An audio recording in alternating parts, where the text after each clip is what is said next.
Hello, hello, hello. My name is Debbie. Welcome to my channel. Welcome back to the Karen Reed trial. This is day 6. We are about to start the afternoon session. I hope everybody had a good lunch. Ice cream and peanut. I wasn't really hungry. Somebody mentioned in the previous stream, and I had ice cream. Carb smart ice cream. And peanut butter is protein and it's healthy if you eat it in the correct quantity. So I had a little Jiffy to go thing, or not Jiffy, Jif to go, little single serving thing. I got a bite of ice cream, a bite of Jif. That's my lunch. Wow, Judy, you came through. You are a rock star. My wonderful, amazing ma, Judy, who's a research queen.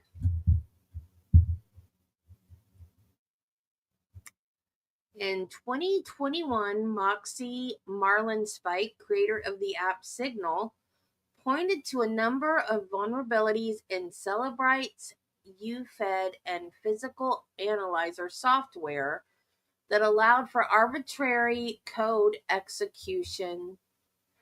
Marlinspike raised issues about the integrity of data extracted by the software, prompting Cellebrite to patch some of the vulnerabilities found by Signal and remove full support for analyzing iPhones.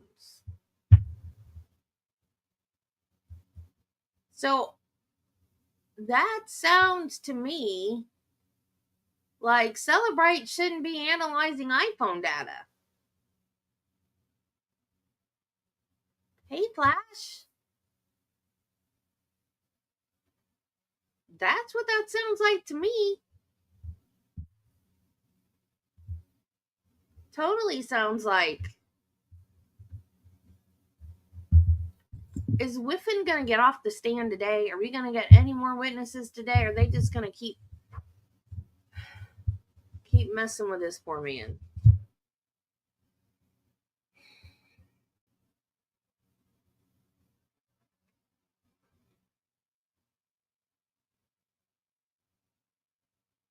You know he is wanting down off the stand. And, you know, the thing, I have been watching Peter's recap. The one from Friday, basically, there wasn't much to talk about because it was mostly the jury view. And what else was there on Friday? Who was on Friday? What did I do with my notebook?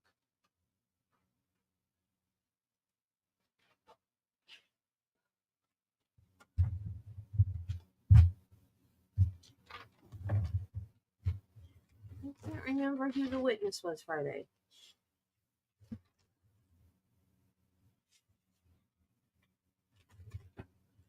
Oh, was it Karina again?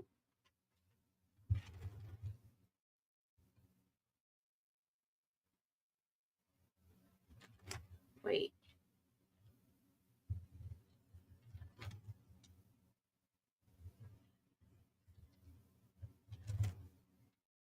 I need to start writing dates and not just day.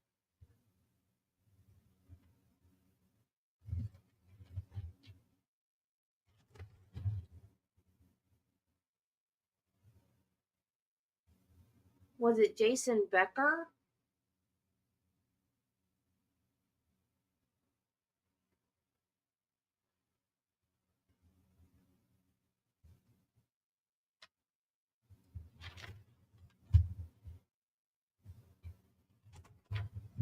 Wait. So Friday was day 4.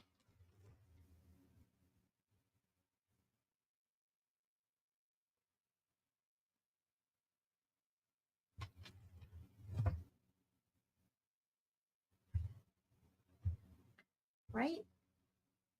Because today's day 6. So yesterday was day 5. So Friday was day 4. So we had Dr. Gary Fowler and Jason Becker. So we had 2 witnesses and the jury view. So there wasn't very much with those 2 in Peter's recap. I mean, not much to talk about. Like, they were straightforward, pretty much. What we saw was and then most of what, and Pete talked about Whiffen a little bit last night, but it was just as confusing when Peter talked about it as it was listening to Whiffen. I don't know. I just don't. Some experts just go right over my head. And when they start talking about phone data stuff, that's one of the types that goes over my head. The doctor stuff, I get, because I'm a nurse. So the doctor was a little more interesting. But this guy, I'm ready for him to be done because I'm zoned out. I don't understand. I'd hate to be on a jury when they have this type of an expert do stuff if it was really important, because I would feel like I was not doing my job as a juror, because I'd be like, I don't know what's going on. So about yesterday, most of what Pete talked about, like I said, he did go over Whiffen, but his deal was mainly about Arca and the way Brennan treated Wolf. And that we were all about that too when we were watching it, because that was just, I wrote in my notes, Brennan is just being an ass. And I quit taking notes because it's just going right over my head, most of it. I mean, some of it isn't, but most of it is just, you are unmuted. Okay, let me put share my screen. Yeah, they went to. Why do I have 2 screen up? That's weird. I don't see another screen up, but it says I have. Are you gonna share? Yes, they went to 34th Fairview, and there was a rock that was never there before. Somebody placed it there. I think to make it look like he fell on it, painted Albert on the rock. A rock that had never been in that yard before, ever, and the Alberts don't even live in that house anymore.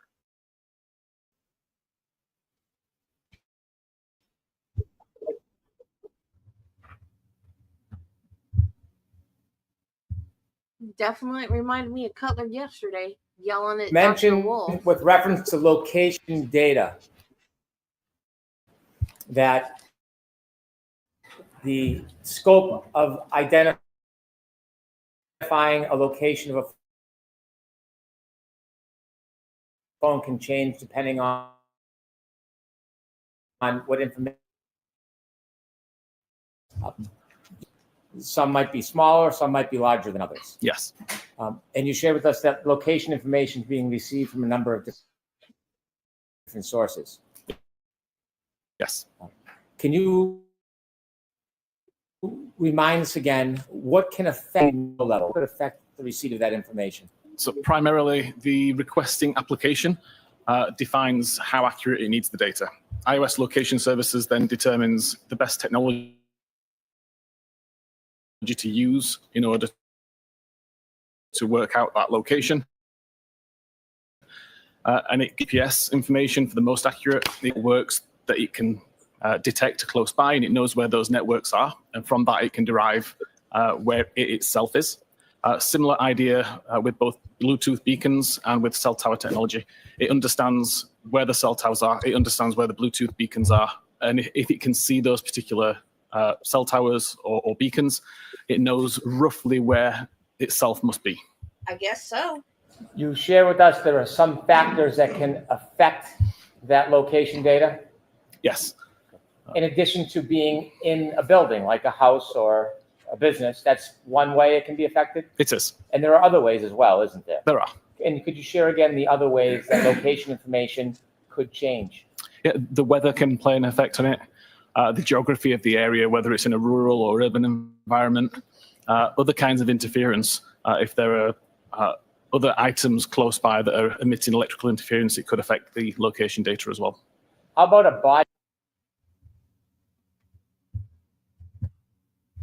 being on the phone? Could that affect location data? Objection, Your Honor. I would ask it differently. If a human being was covering the phone so it wasn't exposed to the air, could that affect the location data? Objection, Your Honor. I'm going to allow it. I believe it could, yes. You were shown Exhibit 40. It was one select piece of your report. It was a graph. With the court's permission, I'd like to show Exhibit 40. Yes. Exhibit 40 has two circles, one darker, one white. Yes. And do you remember being asked questions about this particular exhibit? I do. And in addition to this exhibit, is there other information in your report that wasn't shown to you that would put this in context?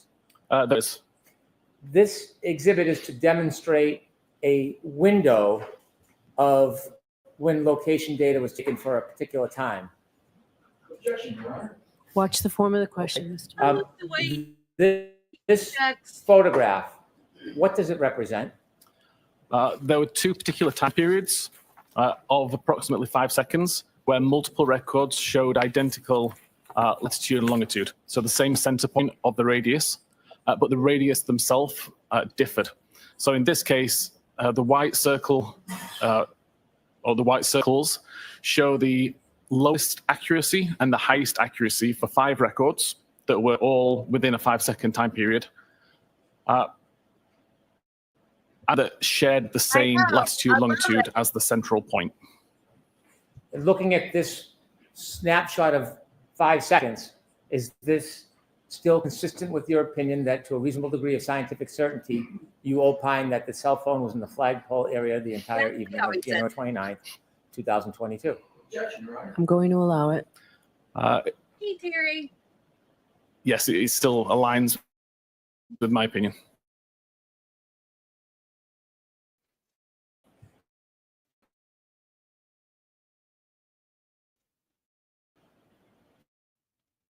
When you provide a report with all the different, when you shared your report with this piece of information, did you include a summary chart that wasn't shown to you on examination? I believe I did, yes.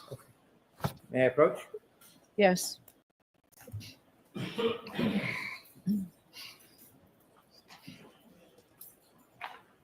Showing you your Thank you. report.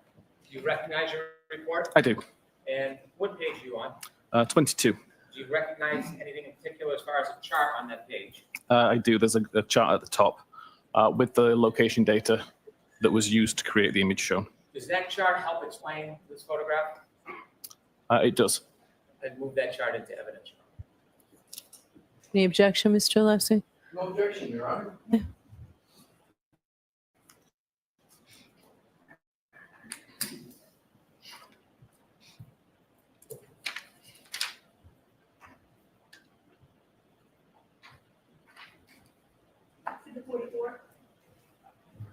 Thank you.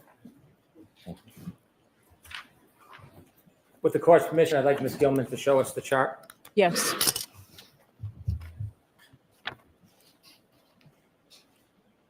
How long of a time period does that photograph encompass? The photograph has got 2 time periods of 5 seconds each, which are approximately 40 minutes apart. And what does this show us? Can you explain the chart that goes along with that photograph that was shown to you? So this chart is or I should say the map shows 5 of the records from this particular chart.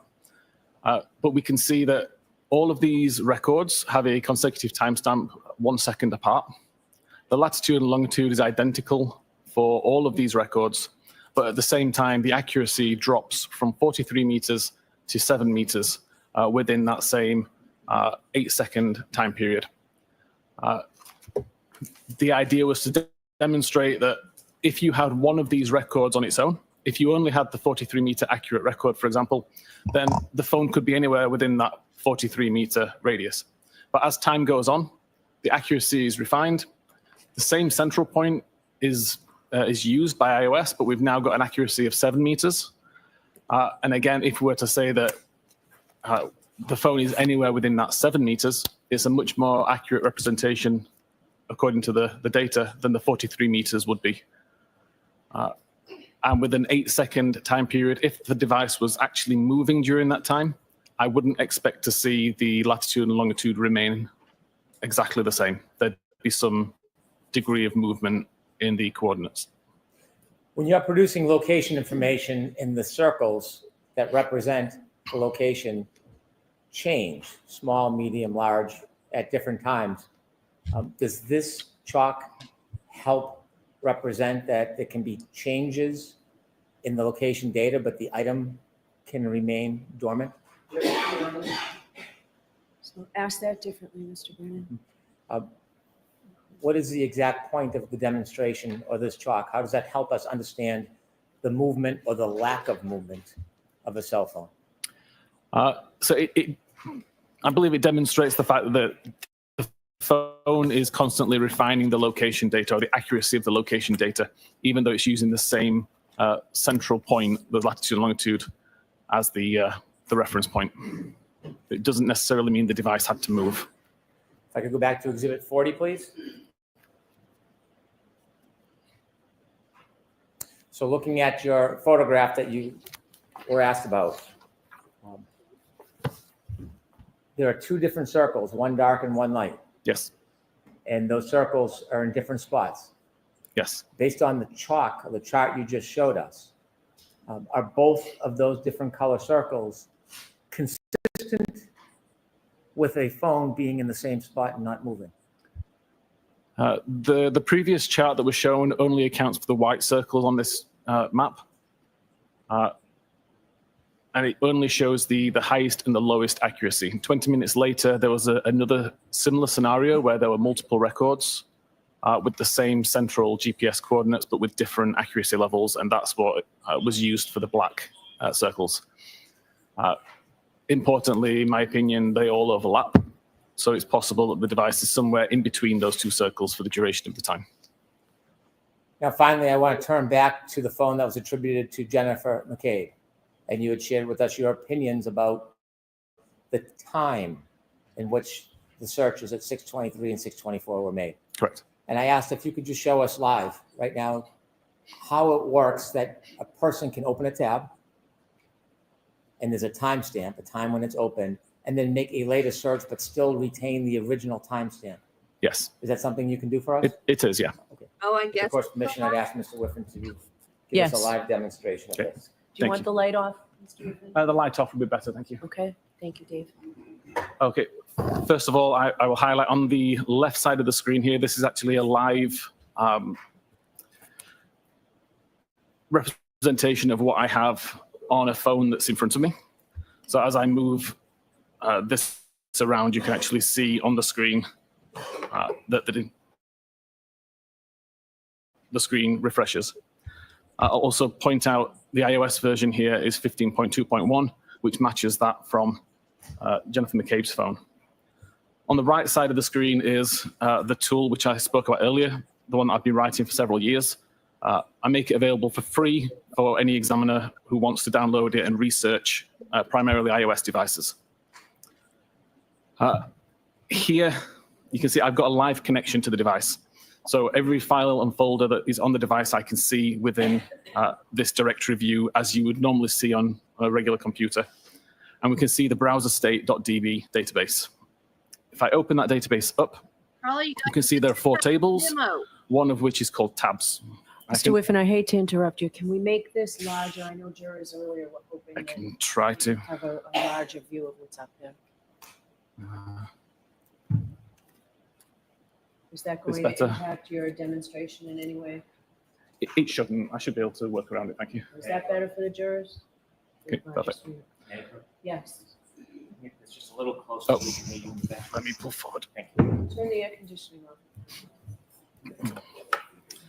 on. So at this moment in time, the tabs table has 2 records. I'm just going to ask you ignore those for now. They're from a previous demonstration. I can't delete those without taking longer to do this demonstration.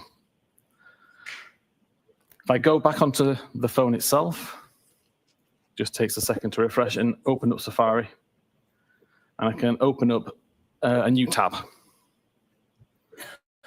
What I will just do now is search for the time that we're on now, so 14:10, and hit go. So right now that page is loaded, sure. And I can go back into the database and just hit reload. That will bring the most recent version of the database from the device back onto my computer and show it back in this window in exactly the same way as I was viewing it a second ago. And you can see right now there's still only 2 records. So the fact that I did a new tab and a new search has had no effect on what I can see. This is different to on previous versions of iOS, where you would already now see a new record with the 1410 search, which I'd made. And I'm going to do another search. Hopefully it's going to catch up with me. It's now 1411, so I'll do a search for 1411. Okay, we can see the page is loaded, and I can go back over to this tool and reload the database. We still don't have a new record that shows that a search is being conducted. I'll just take the time to do another little search and just do 1411X.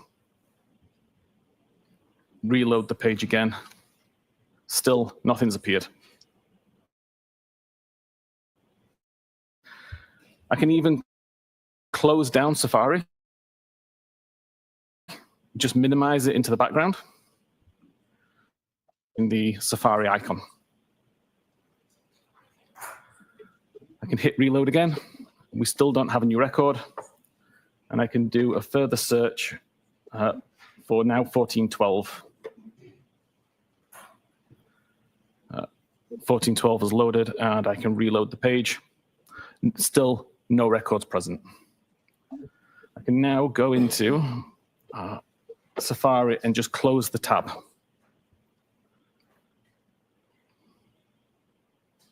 So now that tab is closed, and I can just prove that.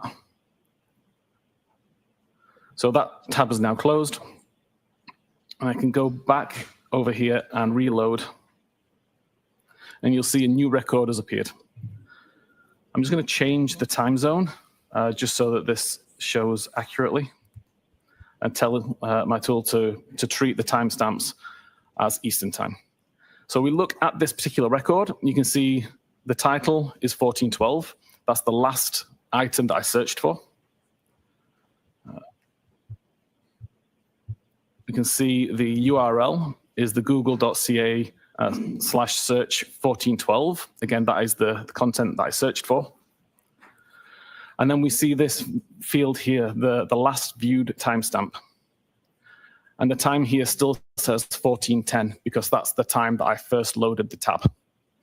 The fact that I navigated between, the fact that I minimized and reopened Safari bears no relevance to this timestamp. It is purely the timestamp that tab was created or brought back into focus.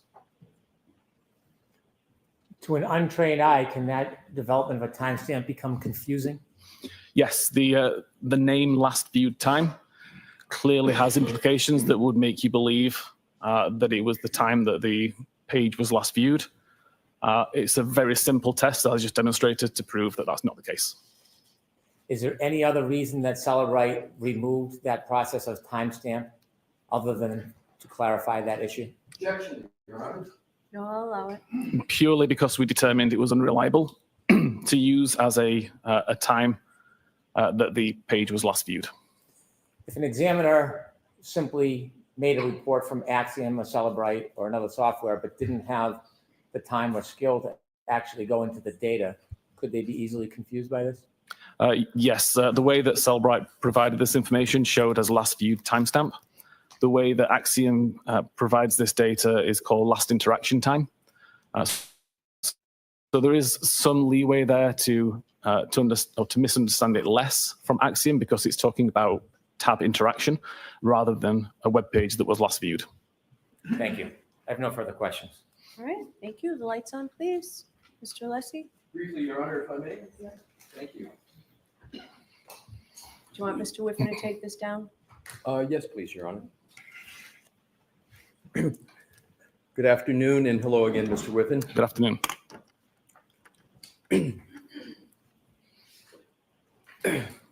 Magnet forensics Axiom still shows a 2:27:40 a.m. timestamp on its forensic tool, correct? Correct.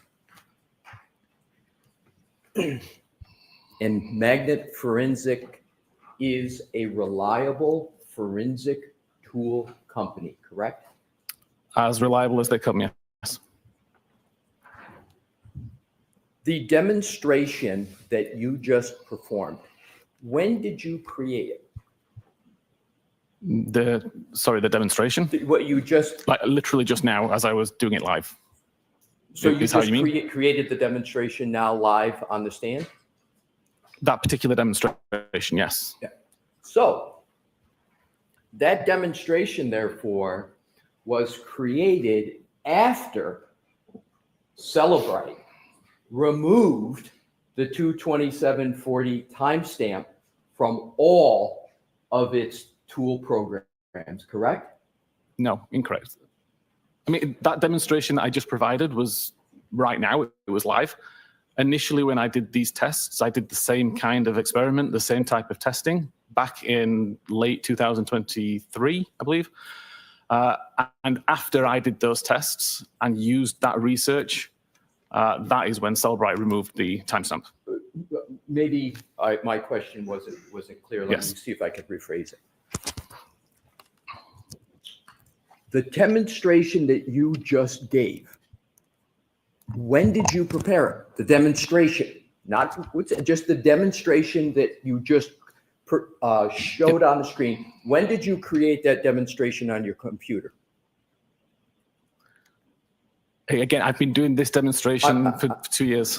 My question, again, is the demonstration you just gave. Yes. When was the last time you altered that demonstration? Other than to use different search terms, it's the same demonstration. I'll try it a different way. Yes, please. When was the last time you altered in any way the demonstration you just gave? Right now. So you altered it right now, and that alteration was made after Celebrite had removed the 2:27:40 a.m. timestamp from its programs, correct? Yes. Okay. Thank you. No further questions, Your Honor. Mr. Whiffen, you are all set. So Thank you. very much. Thank you. May we be seen why Mr. Whiffen is collecting his items? Joyce, feel free.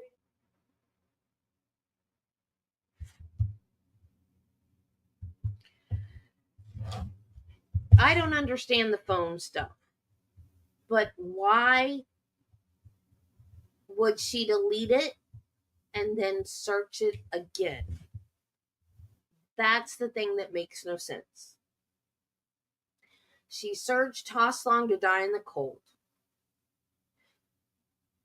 at 2:27, and then at 6 something, how long TICIKD, and then "Toss Long to Die in the Cold." Like she deleted the 2:27 and was trying to reproduce the exact same search misspelled, which she incorrectly misspelled the first time at 6 something. Like, I don't get it.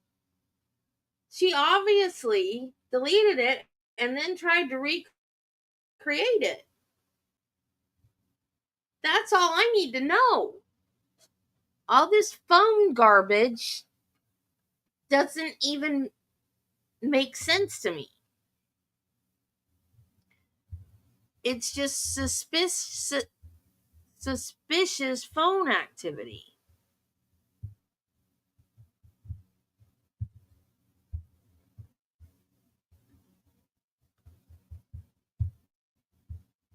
I know it's the time, but she Googled it more than once. She Googled it 3 times.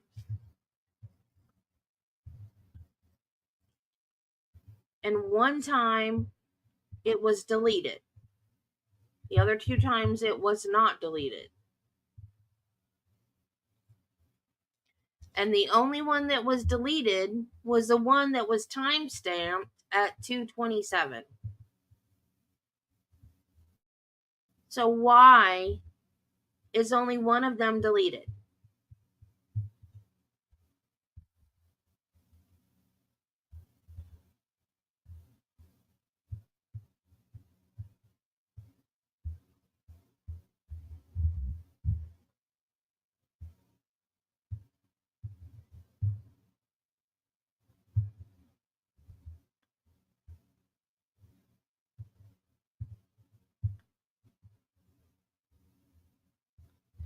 He said Celebrite deleted the timestamps. And I don't understand that either. I don't understand any of this phone stuff.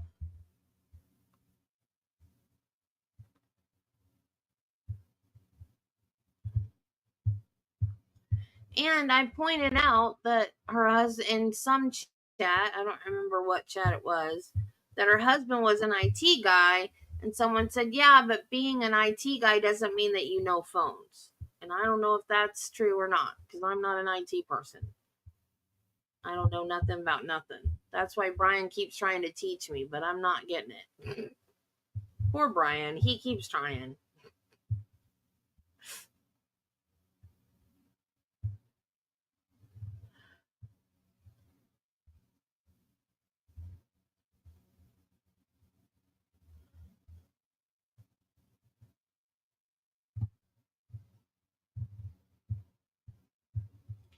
But what Jackson said in the first trial makes the most sense to me.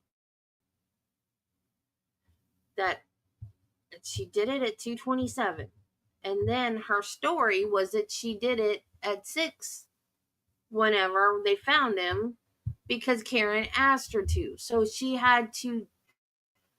deleted the 2:27 and then had to do it again. But because she misspelled it, she had to misspell it exactly the same to get the same exact search to show up. And she misspelled it, but she misspelled it incorrectly. So then she had to do it again to misspell it the same way she misspelled it at 2:27. That makes a heck of a lot more sense to me than, oh, she didn't make it at 2:27 at all.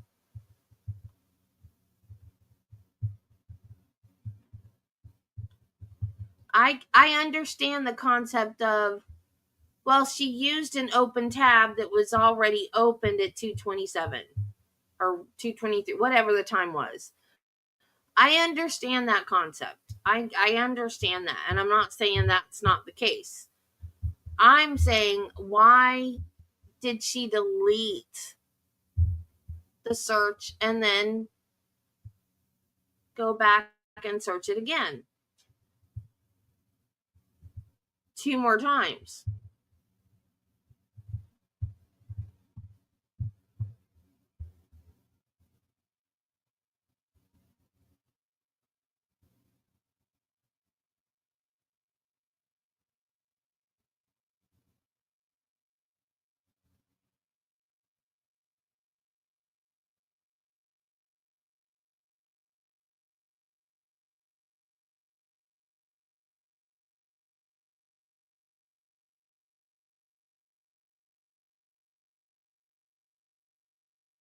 John's palm? What do you mean, John's palm?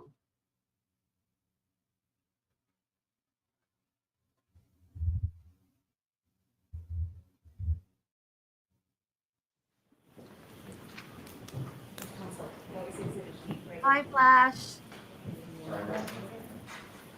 D for identification. Thank you very much. Your Honor, may I call my next witness? Please. Commonwealth calls Jennifer McCabe. Oh, yeah. Diamond painting is going away. Notebook is coming out. Goat is right here by me. I'm ready. I am ready. Where's my pen? There's my pen. Okay, I'm ready. Witness number 12, Jen McCabe. Face up quick and raise your right hand. Show me for the You others. guys are wearing headphones. You might want to turn the volume down. So you guys have already watched Jim McCabe testimony with me, haven't you? Most of you have. All right, Mr. Flynn, whenever you're ready, Mr. King, I'd ask that you pull the microphone close, please. Okay, thank you. Thank you, Your Honor. Go right ahead. Good afternoon. Good afternoon. Could you please introduce yourself to the jury? Hi, I'm Jennifer McCabe, MCCABE. Ms. McCabe, how old are you? I am 49 years old. Are you married? Yes, I am married with 4 daughters. Without detailing your children's names, can you tell us a little bit about your family? Sure, I have 4 daughters that are 16, 17, 19, and 21. 2 are in high school and 2 are in college. In raising your children, was your family active in local sports? Yes, all 4 of my daughters played multiple sports from when they were young. 2 now are playing in college. My husband and I both coached them. My husband coached them from when they were young up through 8th grade in soccer, and I coached them in basketball. Without telling me your address, what town are you from? I'm from Canton. How long have you lived in Canton with your family for? I was born and raised in Canton, and You now bet. I'm raising my family there. So your family, their whole life, you've raised them in Canton? 1 year we lived in Stoughton with my daughter. Oh, that's Who do you live with now? I live with my husband and my 4 daughters. Can you briefly give me a little bit more background on your children's school and your participation in that and interaction with your children, raising them? Yeah, so I was a teacher, and then once I had children, I stayed at home with them and basically was just kind of like your typical, I don't know, small town mom. I was the room parent. I coached them. No, I'll allow it, but why don't we Yes. move on? Who objected? When I coached, I drove the kids back and forth on my team, would take them places, etc. In the growth of your family and raising your children, at some point did you meet a gentleman by the name of John O'Keefe? Yes, Share with us meeting John O'Keefe. sure. When my 3rd daughter was in kindergarten, she became friends with John's niece. And during that kindergarten school year, unfortunately, Kaylee's mother and father both passed away, and John moved in the house and became Mr. Mom. When John took over guardianship of the children, did you Mr. assist in an Mom. active role in helping him? Yes, Kaylee and my daughter were very close. So she would come over and play. My daughter would go over there. Kaylee would come and have sleepovers. A lot of times it would be on Friday nights. I would have Kaylee, and then another individual would have Patrick. Had you known John O'Keefe well before he took over guardianship of the children? No. During the time when he was the guardian of the children, did your relationship, not just with his niece and nephew, but with him, grow any closer? Yes, we became very good friends. How close of friends did you become over the years? Well, throughout the years, obviously, when they were younger, We talked more, just about the logistics of CCD, pickup, drop off, basketball, sports. But then he would also call me, about, as the girls got older, the girl drama or, the hormones and things like that. He would also come over, and hang out and have a beer and, just talk about whatever was new in his life or going on, or, just the day in and day out struggles of his, life and raising the kids now and figuring it all out with, work and family and all that. Leading into January 28th of 2022, so the jury understands, how close is your friendship with John O'Keefe at that time? He was a very good friend of mine that I knew I could call for anything. I want you to take us forward to January 28th, 2022. Do you remember that day? Yes, I do. Do you remember it well? Yes. Take us to the early morning hours, January 28th, 2022. Did you learn that maybe weather or a storm coming? Yes. Tell us a little bit about that. We all saw the report that basically all the Saturday activities were going to be canceled. That includes sports? Yes. Was and is the sporting events for the children a big part of your life? Yes. Back then I had, two in high school that played 3 sports, and they played club sports as well. And then the 2 middle school played club sports and town sports. So most of our weekends were taken up by kind of running from one sporting event to the next. When you learned about the weather and the change in schedule, did it change your plans for that day? No, not particularly. I had my day was pretty set out. I had my niece, and then I had sporting events. It was kind of my plans for the next day that obviously got changed. Take us through the afternoon of the 28th. What's happening? Well, I had my niece for the week, and she was picked up. My oldest was on the hockey team, and she was having a team dinner at the house. So I picked up pizza, got desserts, set it up for them.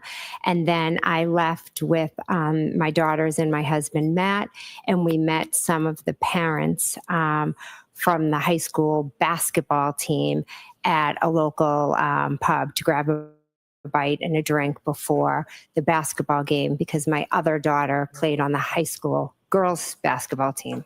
What time was the basketball game set for that night?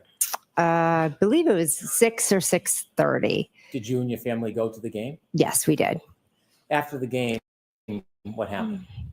After the game, I drove my daughter home. My sister, Nicole, sent me a text and said that she was going to be at the waterfall, and it was my nephew's birthday. He was going to meet up, and did I want to come by for a drink? What is your nephew's name? Brian Jr. It was his birthday that night? Yes, it was. When you received a call to meet with friends and family at the waterfall, do you remember what time that plan was made? I don't. My sister sent me a text at some point letting me know she was going to be there. So I don't know what time. After the game and after some time, did you go to the waterfall to meet your friends and family? Yes, I did. Describe very briefly, what's the waterfall? It's just a local town bar.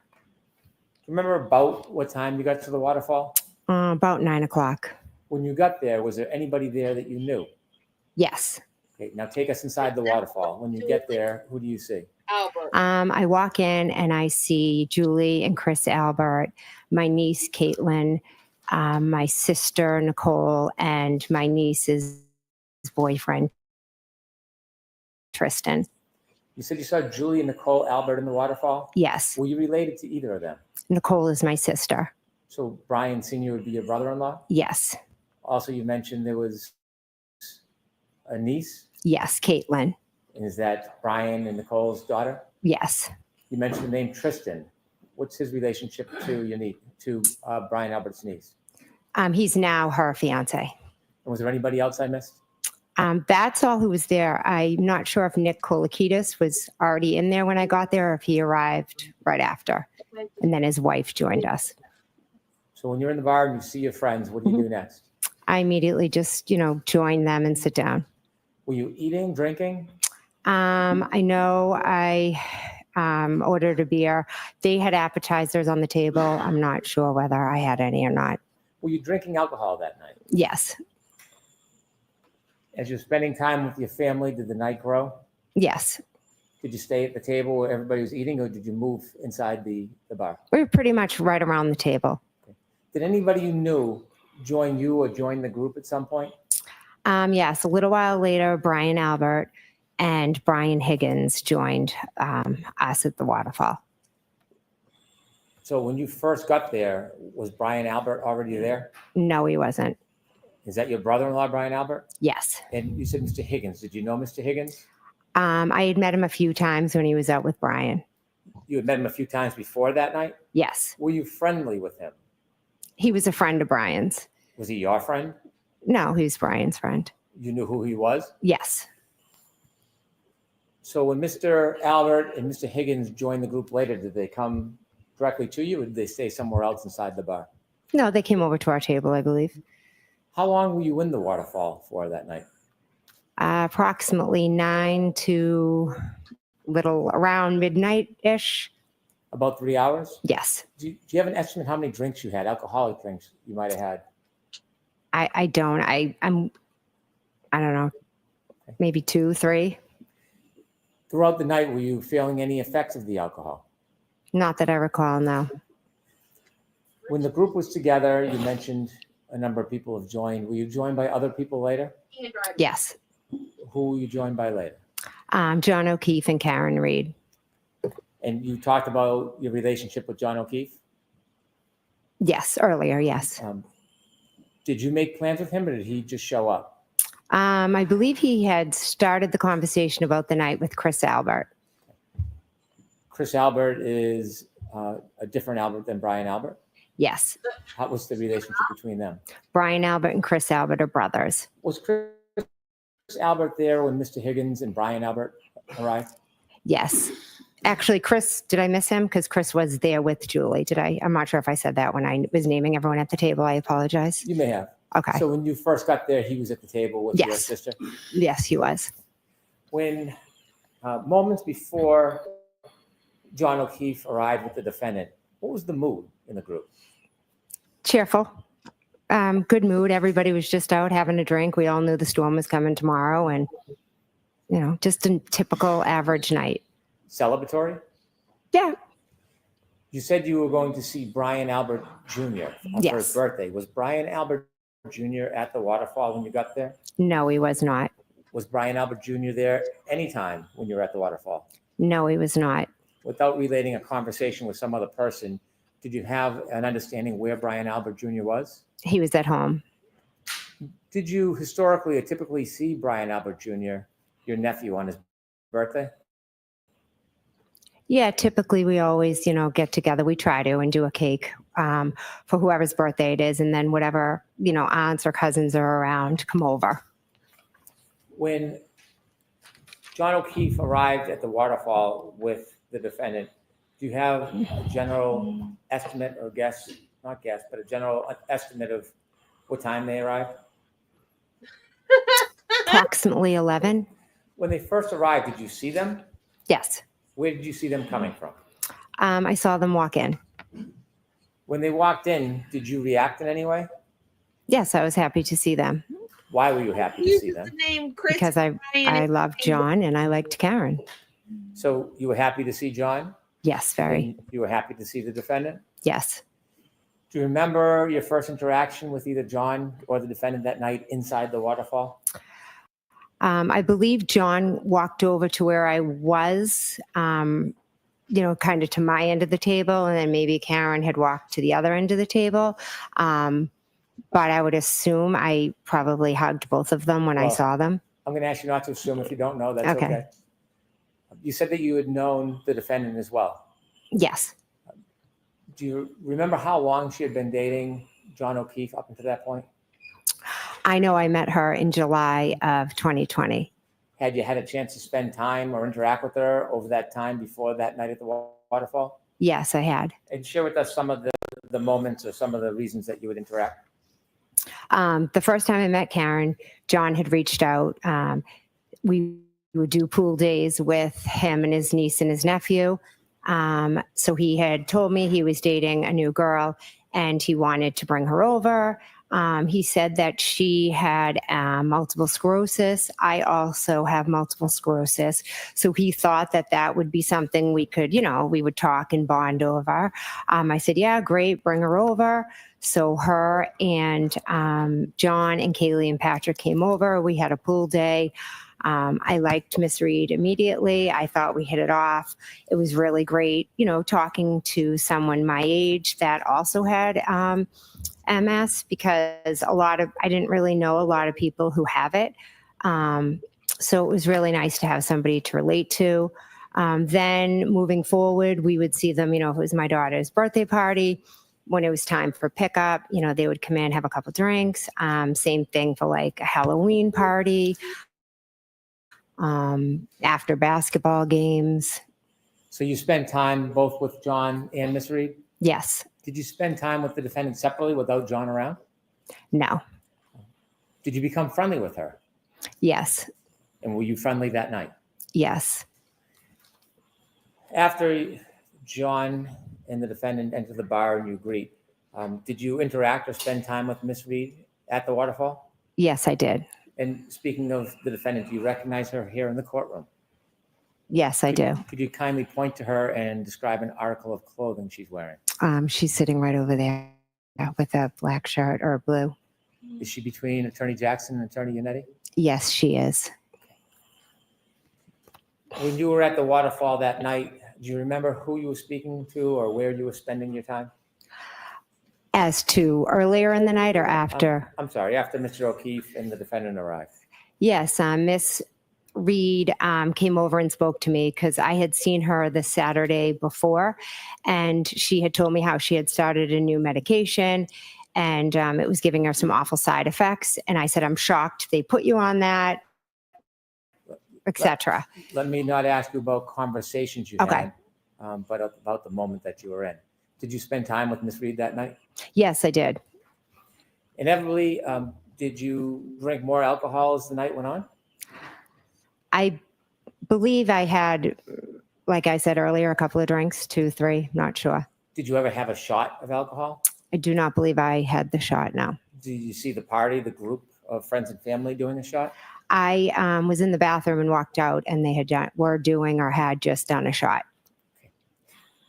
With the court's permission, I'd like to display parts of Exhibit 22, which has already been introduced into evidence, which is video surveillance footage from the waterfall. Okay. I'd like to start at 10:54:20, please.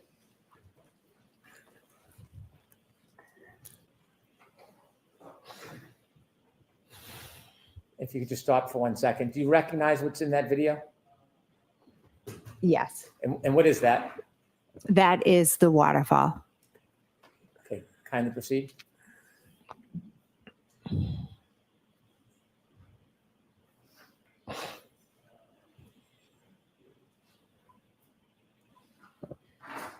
If you could stop. Do you see the two people entering from the left? I do. Do you know who they are? I believe that is Miss Reed and John O'Keefe. Ms. Gilman, is there any way to enlarge the top of the video where the other people are closer to the table or bar? No. Okay.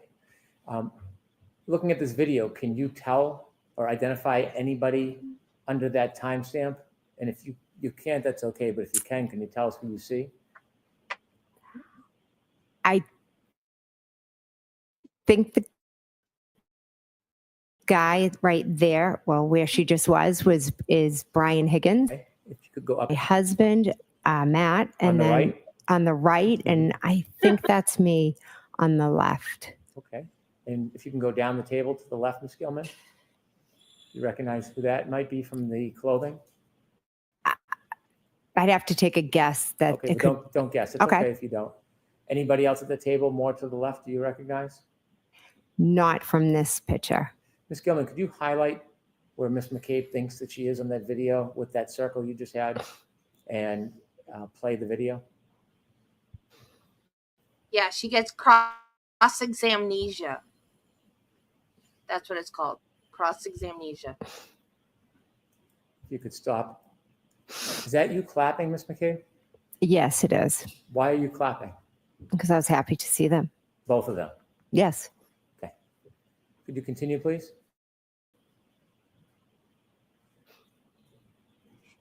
Why And is who's she that person acting walking like right to left, hugging people? she didn't act like That is John O'Keefe. last trial? Can you continue, please, Ms. Gilman?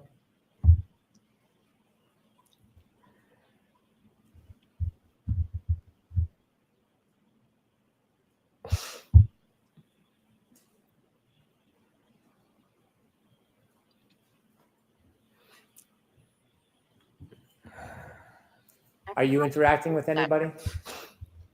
I can't see where I am. Okay. If you could stop the video, please. Could you move ahead to 11:26:50, please? 11:26:50. Is that your group still at the waterfall? Yes, it is.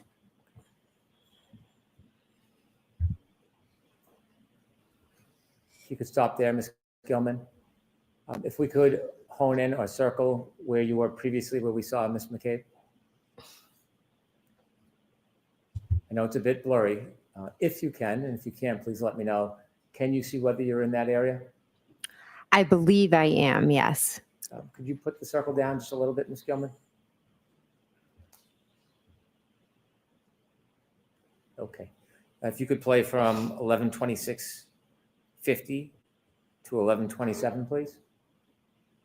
We're a little bit ahead right now.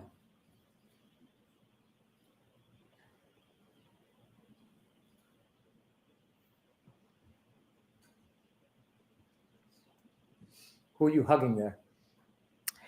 I believe that's Miss Reed. Thank you.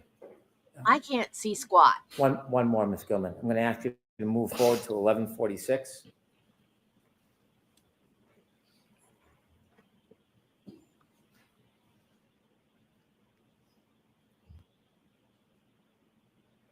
If you're happy and you know it, then your face will surely show it. If you're happy and you know it, clap your hands.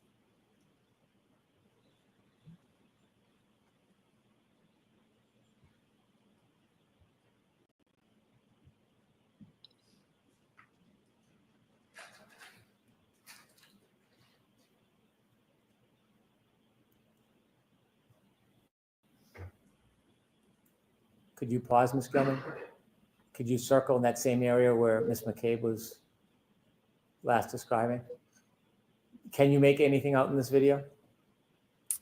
Yes, it looks like they're all, toasting or doing a cheer before they do a shot. Can you see whether or not the defendant's in that part of the video? Yes, it looks like she is in front of the man in the plaid coat. Were you participating with the drinking at this moment? Can't tell anything. I don't see myself in the video. I don't believe I was. But you were drinking separately that night, weren't you? Yes, I was drinking beer. If you can continue, please.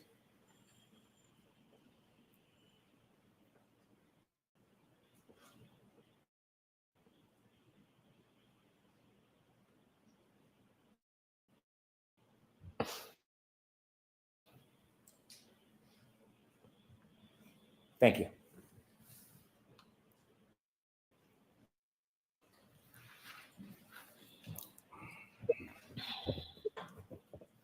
After the shot, was there conversation about leaving the waterfall as a group? Yes, there was. Was there any discussion about where the group should go? At first, Miss Reed was asking if we could go up the street to D&E. What's D&E? D&E is a sub shop that's owned by Chris Albert. Was it open that late at night? No, it wasn't. Had you in the past gone to that pizza shop after hours to eat? Yes, we She had. said sub shop. He said And tell us what the defendant was saying? She just kept asking, can we go up to D&E? Can we go up to D&E? She wanted just to go up and, Chris makes food and then we were going to she wanted us all just to go up there and eat and hang out. That wasn't an uncommon occurrence for the group to sometimes go to that pizza shop after hours, was it? No, Did the group decide to go to the pizza shop? they decided they weren't going to go. Was there a different plan made? Before Brian Albert left, he said to the group, hey, we're going to go back home and have a beer with Brian Jr. If anyone wants to come by. When you received the invitation to the group to go back to Brian Albert's house, did you decide whether you're going to go home or go back to your sister's house? Will you knock it off? Brian Albert's house. Everybody seemed to want to go back.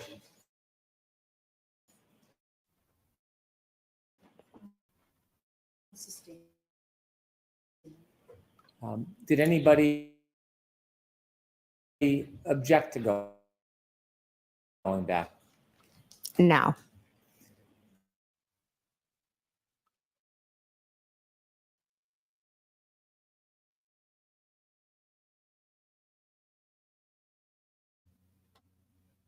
What just happened? What just happened?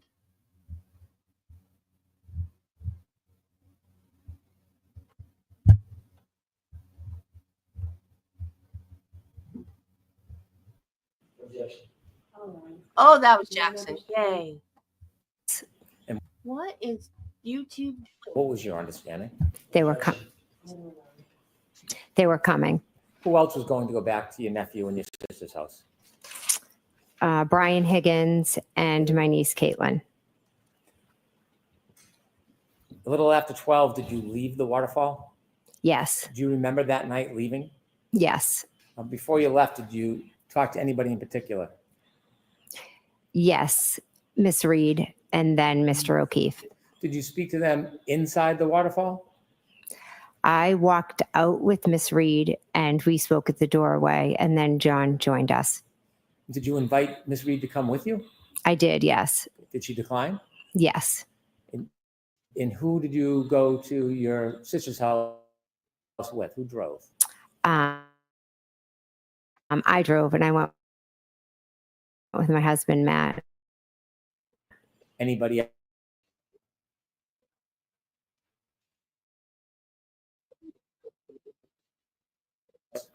After midnight. If I could have Exhibit 22 again, 6.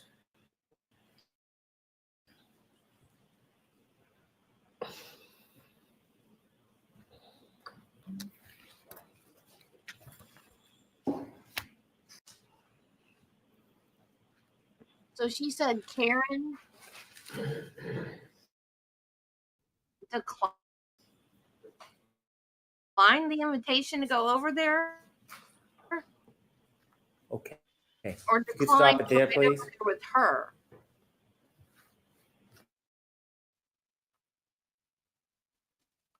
Damn it, StreamYard, stop. Did you have a chance to talk to Mr. O'Keefe and the defendant outside of the waterfall?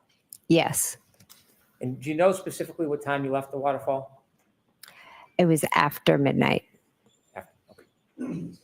When you left the waterfall with your husband, you said you were driving. No. Tell It's starting to snow to the point where it's starting to accumulate. It's on your car. It's just, getting on the street. Is it light? Is it heavy? It's light at this point. How long does it take to get from the waterfall to your sister's house? 5 to 8 minutes, depending on lights and weather, etc. When you first get what you see?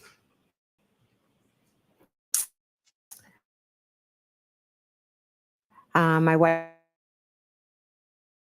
wipers are on. I'm just looking out the window and it's snowing. It's dark.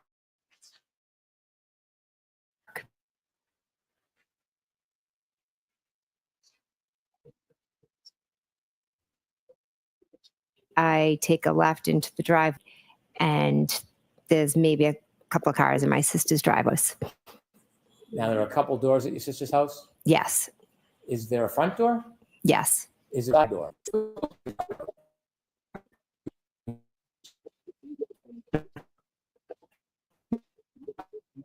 yes.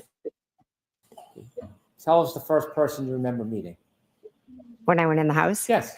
um, probably my niece was at the table, and then Okay, to be clear, these doors are side by side in the front of this house. So he's calling it a side door. There are two front doors to this house. So the door they're calling side is closer to the driveway, and the other one is farther from the driveway, but they are side by side in the front of this house. There are two front doors. I don't know why. I saw my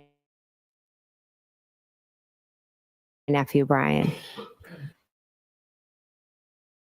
Was there anybody else you saw at the table? Julie, Yeah. Is the kitchen separate from the living room, or is it open? it's open, but they're separate. Can you see the kitchen table when you walk in the door if you turn and look right? Yes, And when you go into the kitchen, you said there was a woman by the name of Julie Nagel, yes, and then another woman, Sarah. yes. You know her last name? Levinson. Julie Nagel. Did you know her when you walked in the house that night? I had met her a few times. Had you spent time with her? Were you friends with her? No, I just had met her a few times, and she had watched my dog for me when my nephew couldn't. When you would go away, would your nephew be responsible to watch your dog? Yes, Did you understand that Julie Nagel had watched your dog a couple of times? yes. Had you ever socialized with her before that night? No, I may have seen her at a graduation party, but never beyond that. Were you friends with her at that point? No. Friendly enough that she watched your dogs?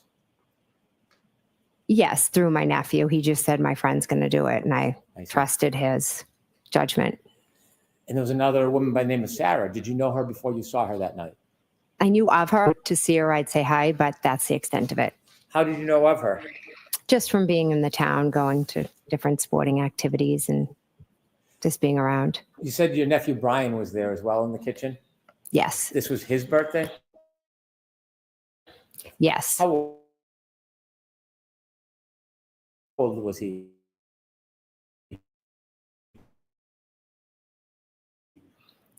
I think he was turning 23. Was there any, so Mr. Higgins, where was everybody when you first came in? My niece Caitlin, Sarah Levinson, Julie Nagel, and Brian Jr. were all at the kitchen table. My sister was over, I think, cleaning the counters, and Brian were off in that TV room that you can see from the kitchen because there's a wide opening. If you walk in the front door, would I look left or right to see the TV room? You look right to the kitchen, and then through the kitchen's the TV room, but you could look and when you walk in, you can see because it's open. Is the TV room in any way have a relationship with that side door? Yes, it does. If you were to walk in the side door, would you be walking into the TV room? Yes. When you saw your nephew Brian Jr. and his friends, are his friends about the same age as him? Yes. Were they drinking? Yes. Was there music? Yes. And when you went in, did you spend time with the group? Yes, I sat right down and started talking to them. And when you were speaking to them, did you have any drinks that night? I believe they brought me over a White Claw, but I didn't have more than a sip of it. I really wasn't. It was at that point where I just didn't want another drink. As you were in the kitchen, were you expecting anybody else? We had mentioned it to Karen and John, and I had actually just spoken to John, so I was expecting them. Because why are there two So- doors side by side? When you saw John O'Keefe in the waterfall, that wasn't the last time you spoke to him. No, You had spoken to him. Was it on the ride to your nieces? To your sisters? yes. Did you call him or did he call you? He texted me and I believe asked something like where to, And since I was driving, I called him. When you called him, what did you tell him? What did you guys say? I just said they live 34 Fairview Road off of Chapman. Do you know if John O'Keefe had ever been to the Albert home before? I don't believe he had. In that conversation, how long did that conversation take? It was quick. Was there any other conversation that you had with him other than that one conversation? Yes, he called me back and he was trying to find it, Trying to find the address? try to find the house on Fairview. Did he ask you for help trying to find the address? He, not sure his exact words, but yes, he needed help. And so I just said, I told him, just go down the street, go by Bella's house. It's at the bottom of the street. So you used Bella's house as a point of designation to try to guide him to get to your sister's house? Yes. Tell us who Bella was to John. Bella is my daughter and John's niece friend. So so Bella is friends with my daughter, John's niece. And was there any relationship between Bella's mother and John that you knew of?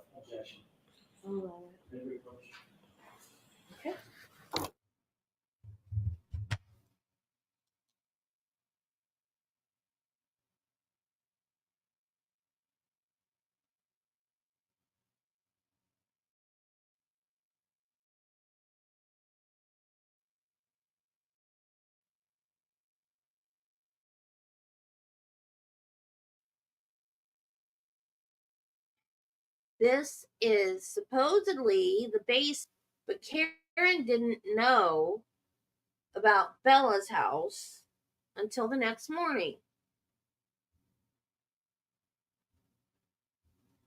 So this is going to be prejudicial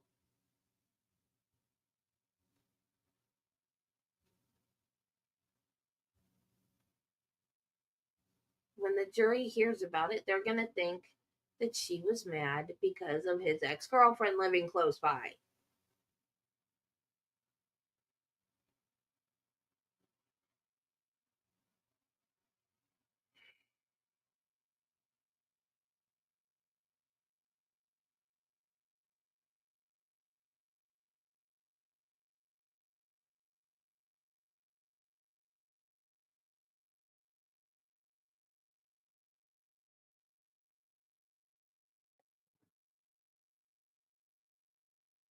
I bet we don't get the cross today. Not full cross anyway. Bev likes to end at 4 o'clock. I don't know why. What days are half days? Does anybody know? Is every week going to have half days?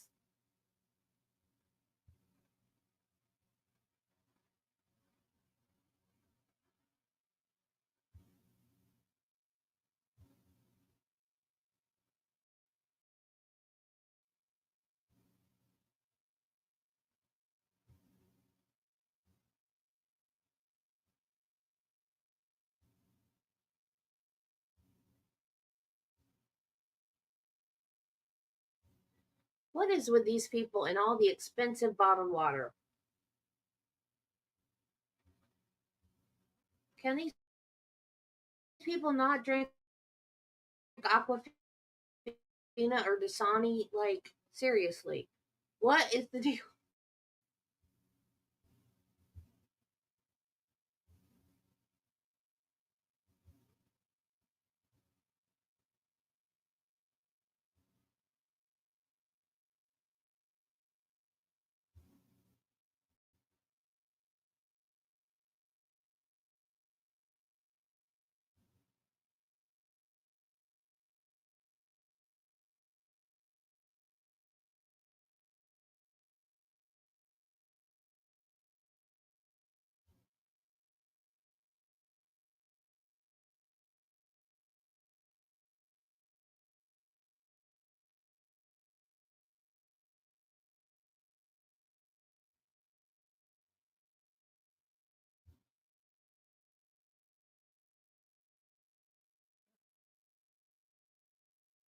She's got a really good tan.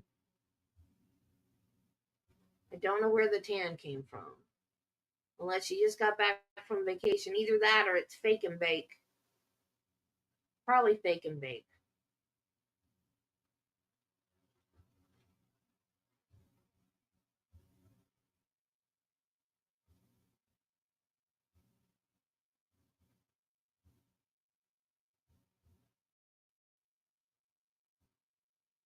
Does Fiji water really taste different?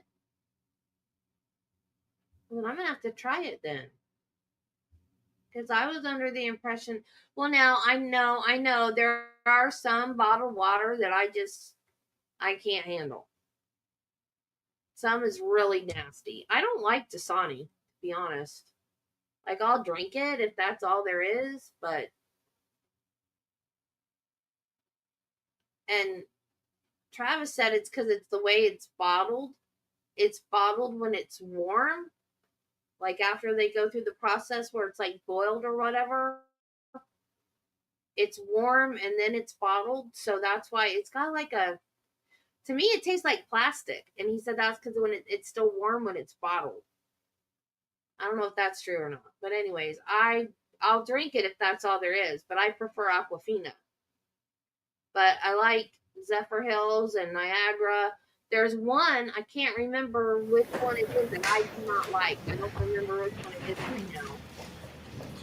But I can drink it if I put like Crystal Light or something in it.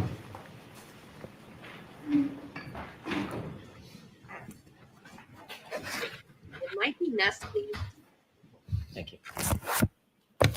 May I? Yes. That second phone conversation you had with John, do you know about what time that was?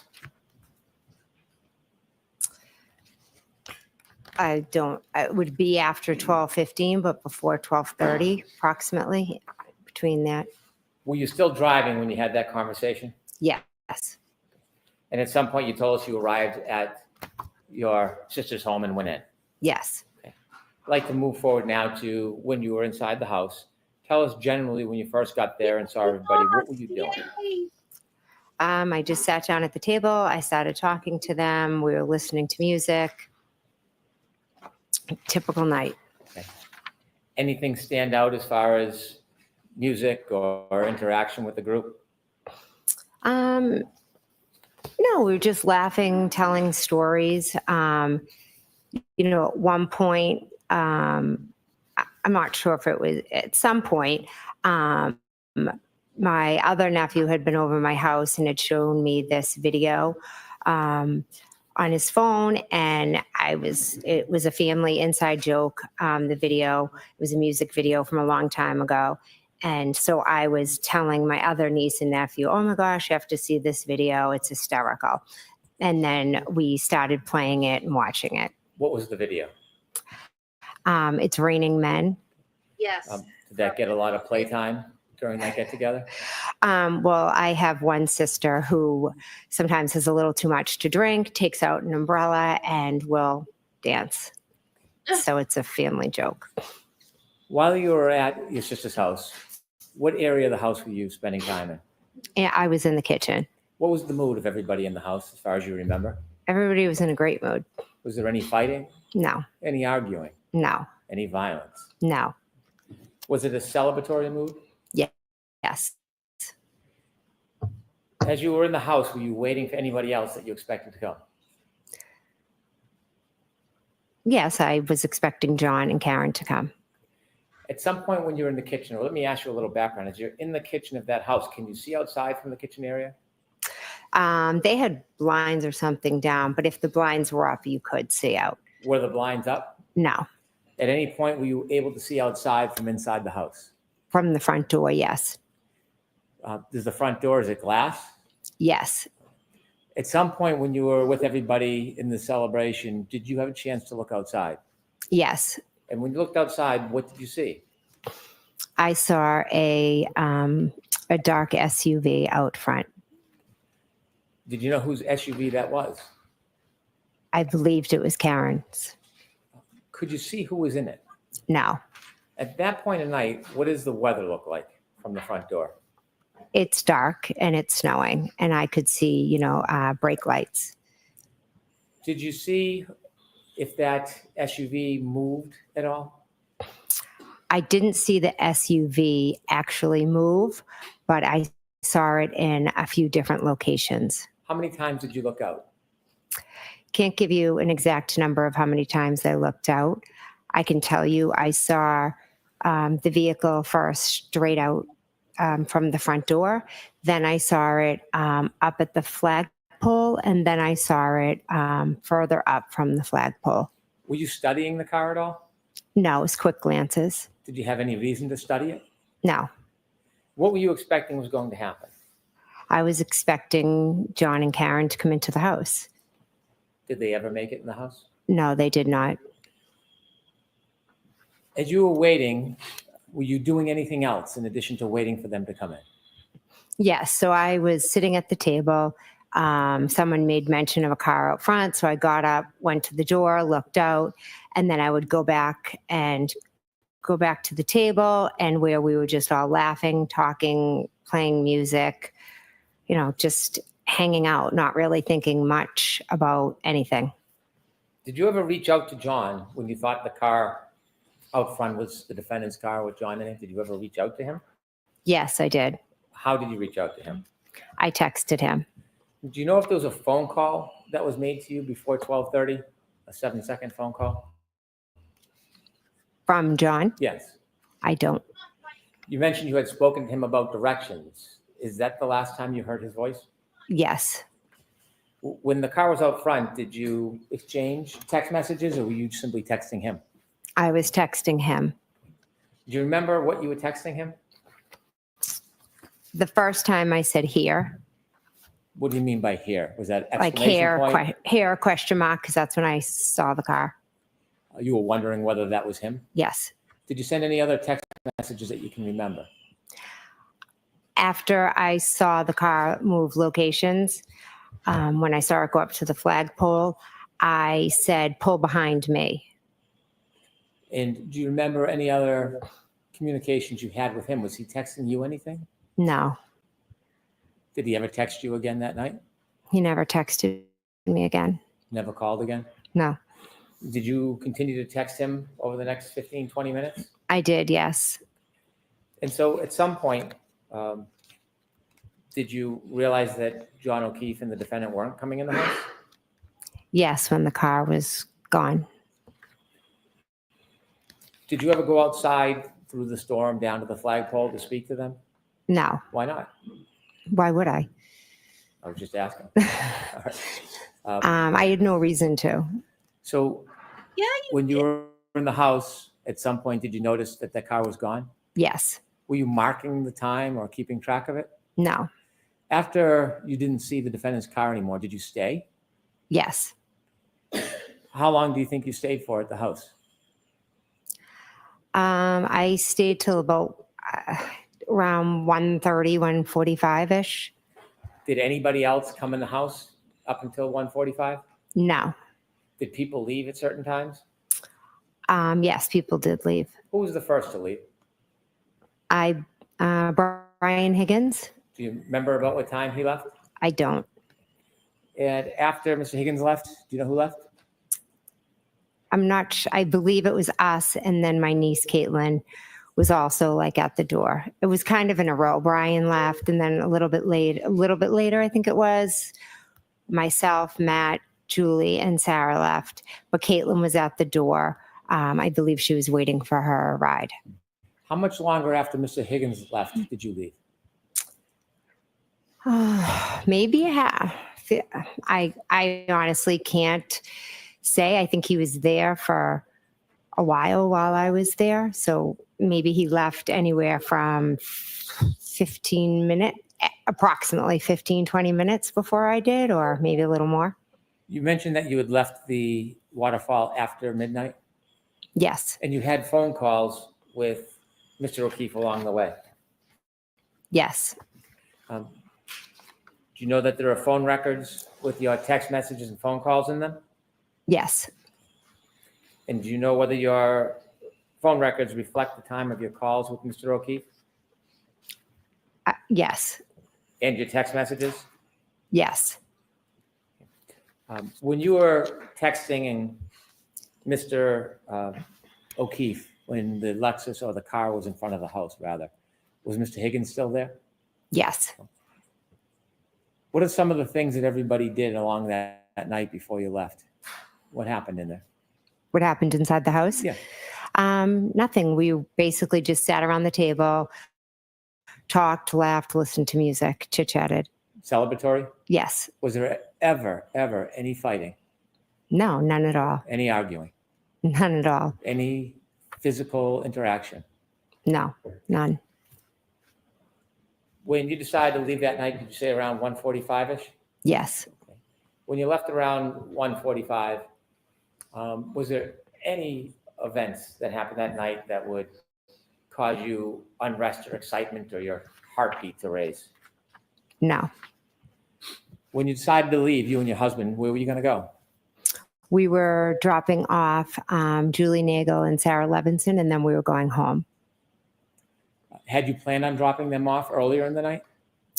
No, when we got there, Julie's brother had pulled up to pick them up, and I we won't just. ask you what was oh. said because you weren't there. Oh, But okay. at some point, did you come to an understanding that you would give them a ride home? Yes. Did you offer?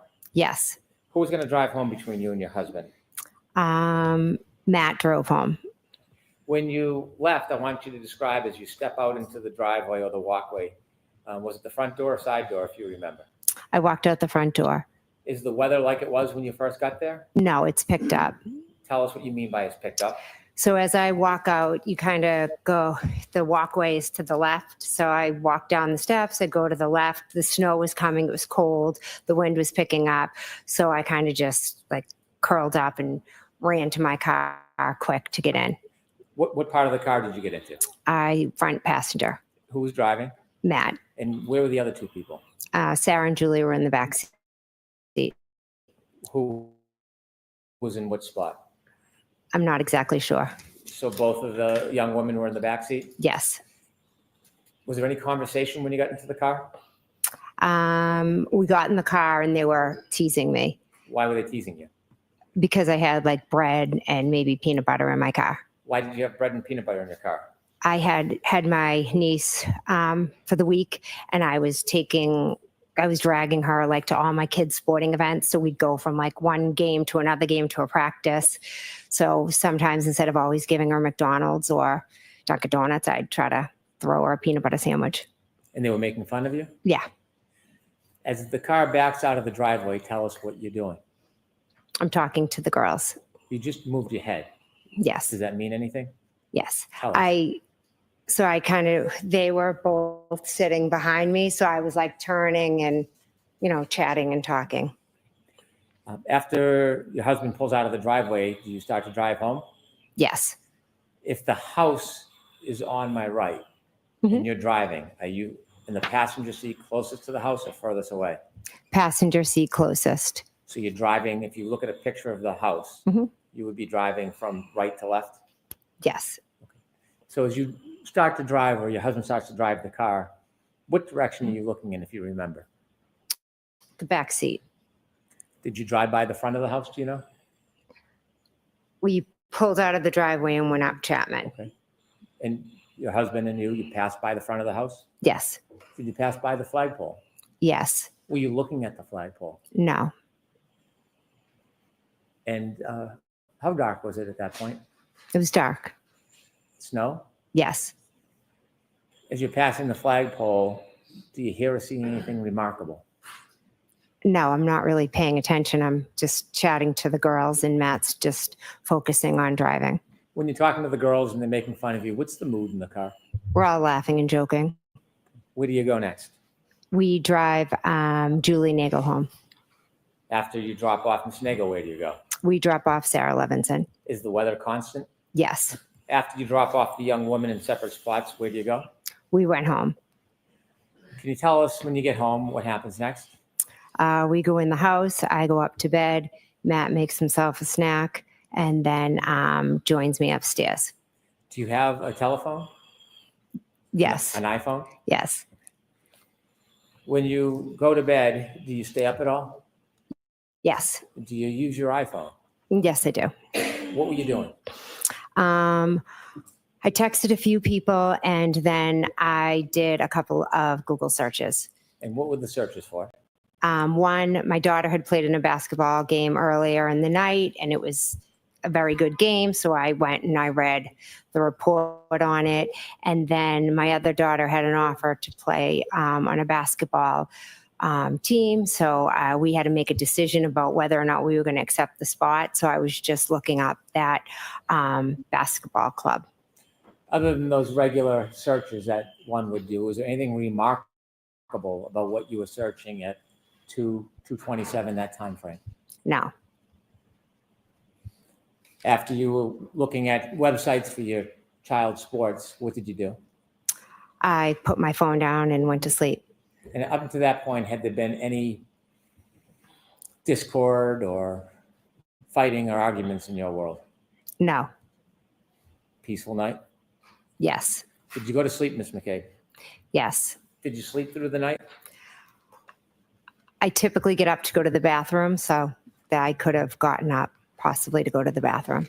Did anything remarkable happen in the early morning hours of January 29, 2022 that changed that peaceful mood into something else?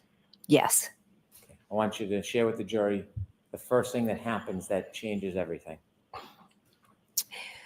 At 4:53, my phone rings and I look at my caller ID. I look at the phone and it's Kaylee, And John's who's Kaylee? niece. John's niece. And I say hello, and she said, yeah, well, basically she relayed to me that Next question. When you pick up the phone, could you hear a voice on the other end? I heard a voice and a lot of screaming. And the voice you heard, is that Kaylee, John's niece? Yes, And the screaming, was it a man or a woman screaming? it was a woman, How loud was that person screaming? very loud. Could you make out anything that person was saying as they were screaming? My name was screamed a lot. And then the other individual ended up getting on the phone with me. Okay. And who was that person that was screaming in the background? Miss Reed, How long was she screaming for while you were speaking to your niece before you spoke to her? the entire time I was speaking to Kaylee, she was screaming. Describe her demeanor. Miss Reed's, Yes. Jen! Oh God, would it been? And then she's screaming that John didn't come home. She left him at the waterfall. She was hysterical. It was very hard to follow what she was saying. How long did that first call last for? I'm not sure how long, maybe possibly a few minutes, but it was loud enough and long enough that my husband shot up in bed thinking one of my kids had come in the room screaming. When, without saying what your niece said, could you describe your niece's demeanor when you first spoke to her? I mean, John's niece's demeanor. Well, yeah. I would say Kaylee sounded concerned, uneasy. During that phone call, other than the screaming and the screaming of your name, did the defendant give you any information other than she had dropped John off at the waterfall? They had gotten into a fight. She had left him there and he didn't come home. And when you were woken up, were you in I don't find that strange.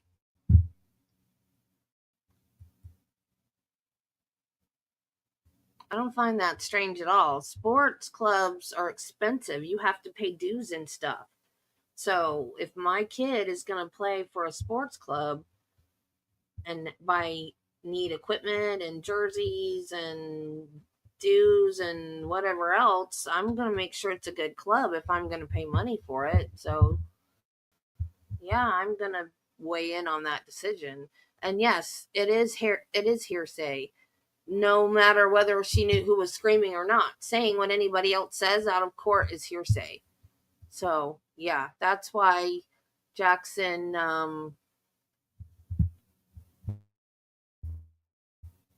objected. asleep when you were woken up? Yes, I was sound asleep. What was your mental state like when you first woke up and got that call? Well, I had been up late. I had taken my medication that I take for my MS, so I was definitely a bit groggy when I first woke up. So immediately I just wanted to help her. She was hysterical. Kaylee was upset. So I went into that kind of mom mode of what can I do? How can I help? So I immediately was like thinking, okay, well, if you left him at the waterfall, let me think who was still there, or, how can I help you? How can we find John? Did you have a plan when you ended that first call? I did. I knew Chris Albert had still been at the waterfall when I left. So I thought if Karen and John had gotten into a fight, maybe Chris had walked out of the bar, and Chris lived local to the bar, thought maybe they walked back to Chris's together. So what did you do? So I called Chris Albert's wife, Julie. Did you speak to her? No, she never answered. After you had a moment to make a phone call and think about things, did your head become any more clear? It did. And I was, reminded by my husband that we had seen Karen in John's car outside of Fairview. When he reminded you, did you independently remember the text messages that you sent to John earlier that evening? Immediately, I was like, oh my God, you're right. Did you remember that you had seen what you believed to be the defendant's car in front of the house and near the flagpole? Objection, Your Honor. Watch the form. Okay. What did you remember? What came to mind after you spoke to your husband about your memory from earlier that evening? The minute he said it, I remember seeing the SUV, and then all the text messages that I had and the phone conversation with John. So after the defendant spoke to you and said she had left the defendant at the waterfall and you had time to think about your memories, did you react or do anything with that? Yes, I believe I called Kaylee back. Why did you call Kaylee? I didn't have Miss Reed's phone number. When you called Kaylee back, did you speak to anybody? Yes, I believe Kaylee and then Miss Reed. When you first spoke to Kaylee, could you hear anything other than Kaylee? The screaming.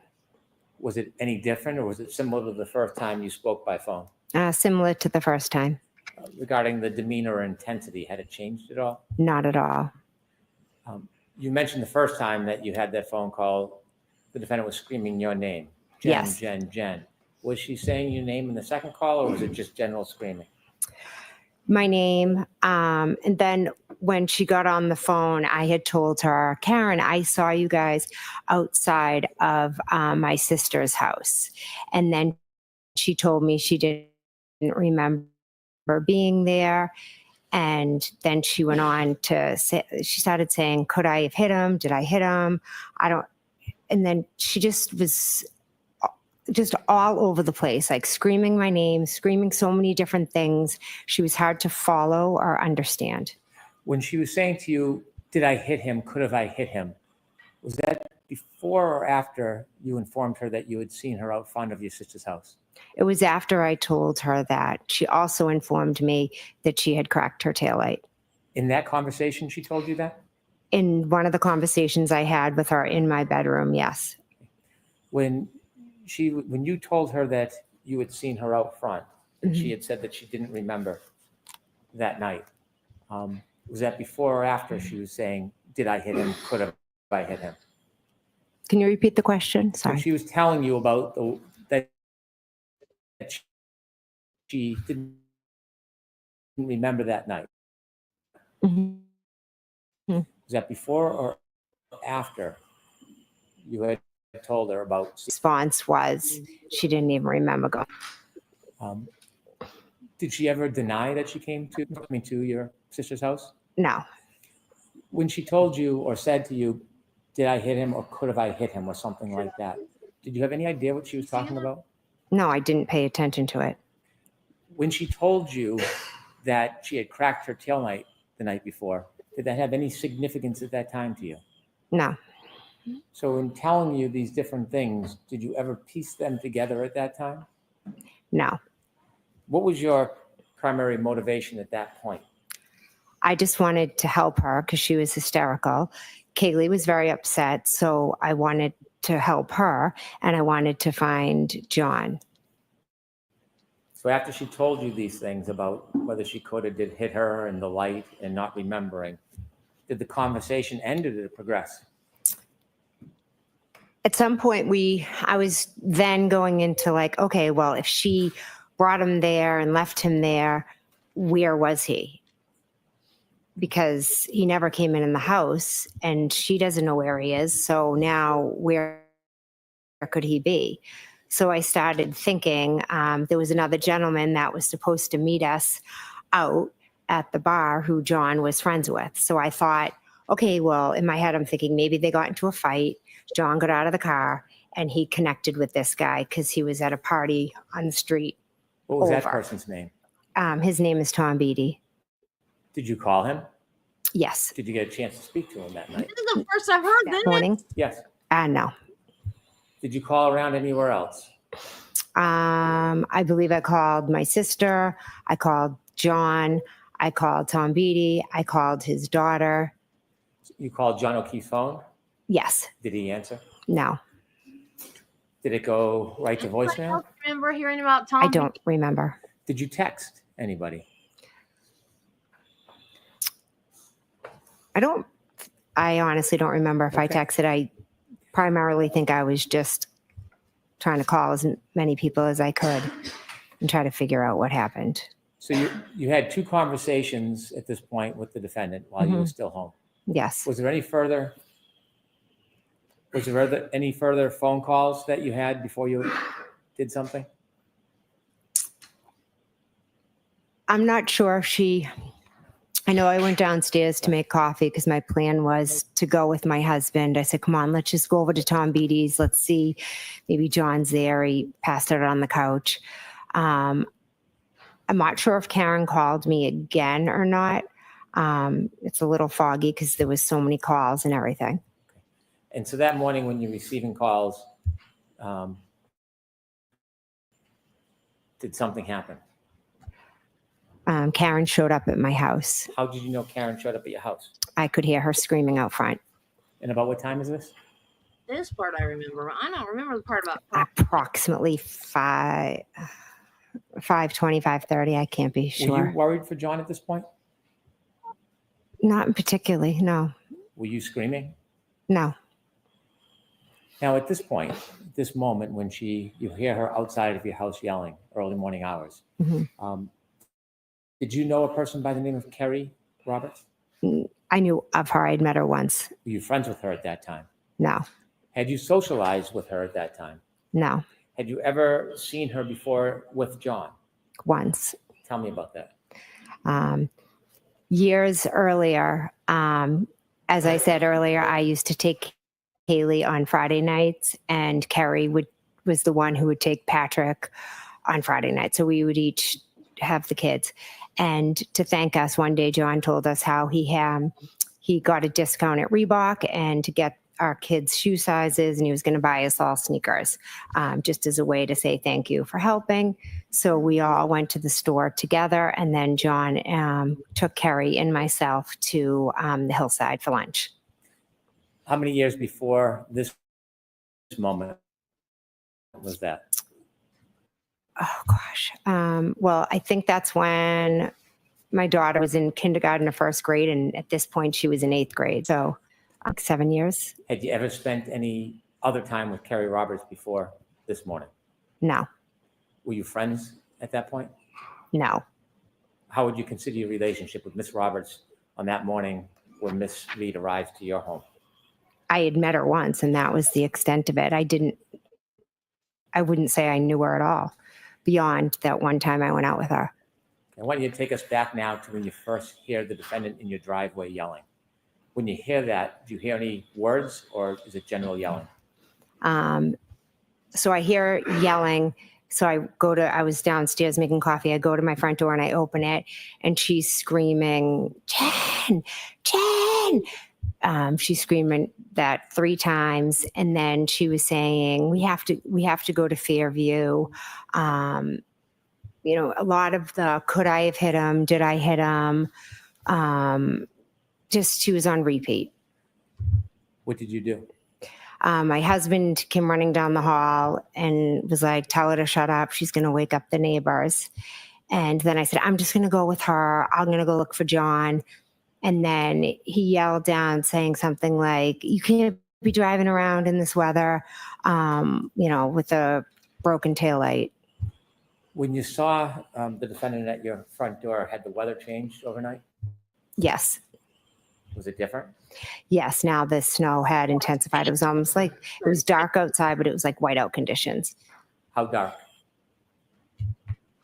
Dark. I mean, it was dark. It was like 5:30 in the morning. What was the visibility like? Not good. After you meet the defendant at your door, do you let her in or does she stay outside? I'm not sure if I just grabbed my coffee and ran out Where did you or go? whether she came in. So we went down my walkway. She was just kind of running all around. The driver's door was open. So I told her I was going to drive because I thought she was too hysterical to drive. In the meantime, all of a sudden there was a car at the end of my street and there was a plow behind it. The car that came to the end of your street, do you know where it went? I meant the end of my driveway. I'm sorry. When you say at the end of your driveway, did it pull into your driveway?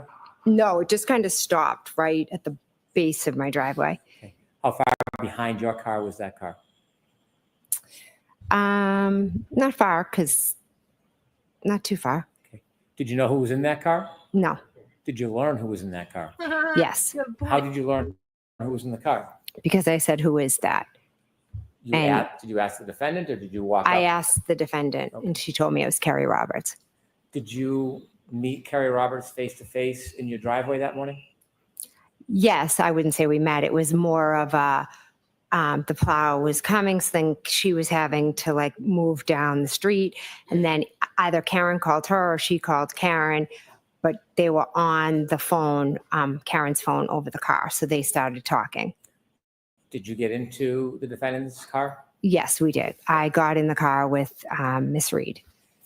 When you got in the car, you were in the driver's seat. Was Miss Reed in the passenger front? Yes, You said there was an open call. Is this something you could hear on a speaker?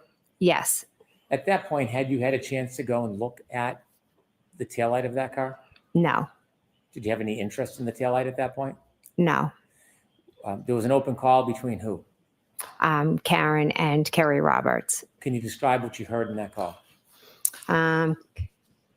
Karen was saying that she wanted to go to Fairview, and Kerry Roberts was instructing her that no, we weren't going to be going to Fairview, and she kept saying, "We got to go to your sister's house." And Kerry Roberts said, "No, we're not going to be driving around in this weather in two cars. Let's go back to John's. Let's go to Meadows. Let's go see if he's there." That was kind of the conversation. And then Karen was doing a lot of screaming, and Kerry was kind of yelling back at her to shut up. Who was taking charge of the situation that morning? Kerry Roberts. Were you in charge of it? No. No, Did she you said Carrie. weigh in or make any decisions on where you were going to go next, or were you just a listener? I just listened. Kerry said that Kerry's kind of a take charge person. She said, "We're going to Meadows." So I said, okay. I drove to Meadows. Now, at this point, you didn't know Kerry Roberts other No. than that meeting, Yes, correct. and you agreed to follow her? Yes. So tell us what happens. Take us through the drive. She might have followed me. I'm not sure, but we drove back to Meadows, pulled into the driveway. So you knew where Meadows was. You had been there many times for the kids. Yes. You think Miss Roberts may have followed you? Yes. What was the weather conditions as you were driving? They were awful. It was, I was driving very slow, cautiously. It was dark. It was hard to see. It was that type where the snow is like coming at your window. How long of a ride was it from your home to John's home? Approximately 5-6 minutes. Was there any other phone calls while you were in the car with Miss Roberts, or did the phone calls end? I believe that was it. Can you describe the defendant's demeanor on the trip from your house to John's house?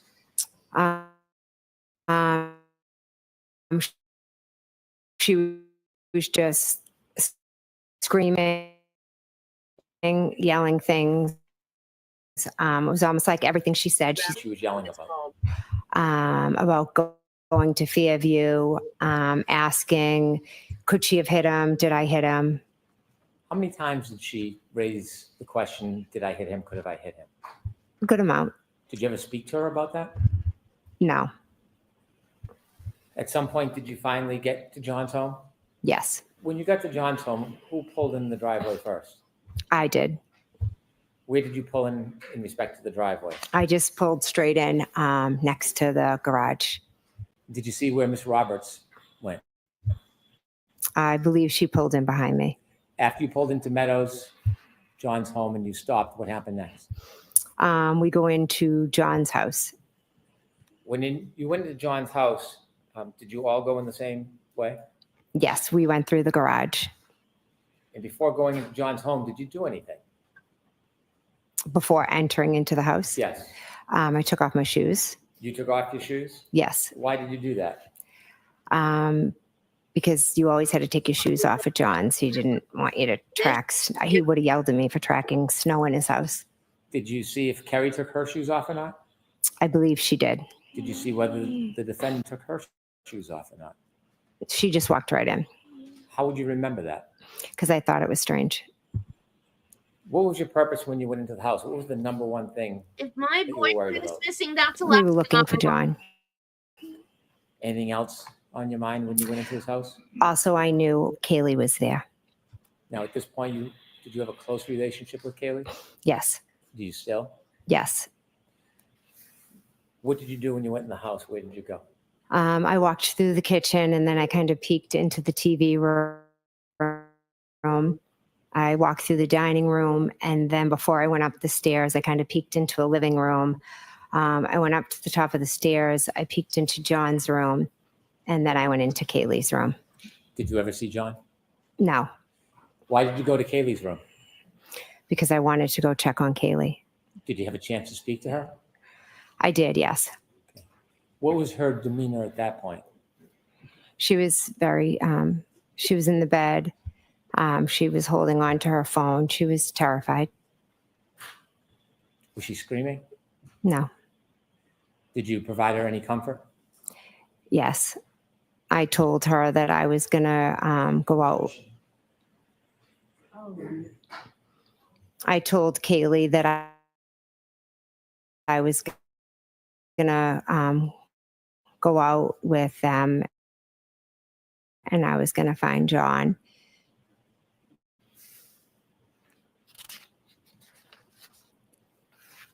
At some point, you left Kaylee? Yes. Where did you go? I went back downstairs and then we went out to look for John. Before you left John's house that morning, did the defendant show you anything? Yes. When we were out in the driveway, I had thought it was when we went in, but I think it might have been when we came out. But regardless, at one point when we were in the driveway at Meadows, Karen showed myself and Kerry Roberts the cracked taillight. Did you or Miss Roberts get close to the taillight at that point? Yes, we walked over and the taillight was missing pieces. Did Miss Roberts have any comment about it? Yes, Miss Rob. So she had a comment. Next question. What was Okay. Miss Roberts' demeanor at that point? She was frustrated with Karen. Had said that Hearsay, Ben. had said that Karen basically was telling her to shut up. You were so drunk, you could have hit anything last night. And then Kerry, I remember just thinking, all right, let's go. And I remember Kerry thinking, oh, Well, someone's let me going not to ask get. you what Kerry. You can't Sorry. say what she was thinking. We don't want to think You what don't know somebody what she was thought. thinking. Okay. I want to know what you heard and what you saw. hmm Can't Okay. tell what Yeah. you heard. Not At from some hearing. point, when you were looking at the taillight with missing pieces with the defendant and Miss Roberts, did you see Miss Roberts point anything out? Yes. Share that with us. She pointed a piece that was sticking out and was concerned that someone was going to catch their coat or something on it. And during that time when the defendant is showing you the taillight with missing pieces, was she saying anything about it? No, not that I can recall right now. You mentioned at some point she was saying, did I or could I have hit him after you left John's house? Was that in the car or before you got in the car? I know for a fact it was definitely in the car, was one of the times, yes. Now, Miss Roberts' car is parked behind the defendant's car in John's driveway. Yes, Was there a decision made to take one or two cars? one car. What was the plan? The plan was to get into Carrie's car and to go and look for John. I wanted to go thinking, let's go to Tom Beatty's, but Miss Reed was pretty adamant that we go to Fairview first. You said that at times there was some arguing or bickering, or Miss Roberts was raising her voice to the defendant. Yes. Who made the decision to go to Fairview? Ultimately, Carrie said, all right, we'll go there, almost like to shut her up.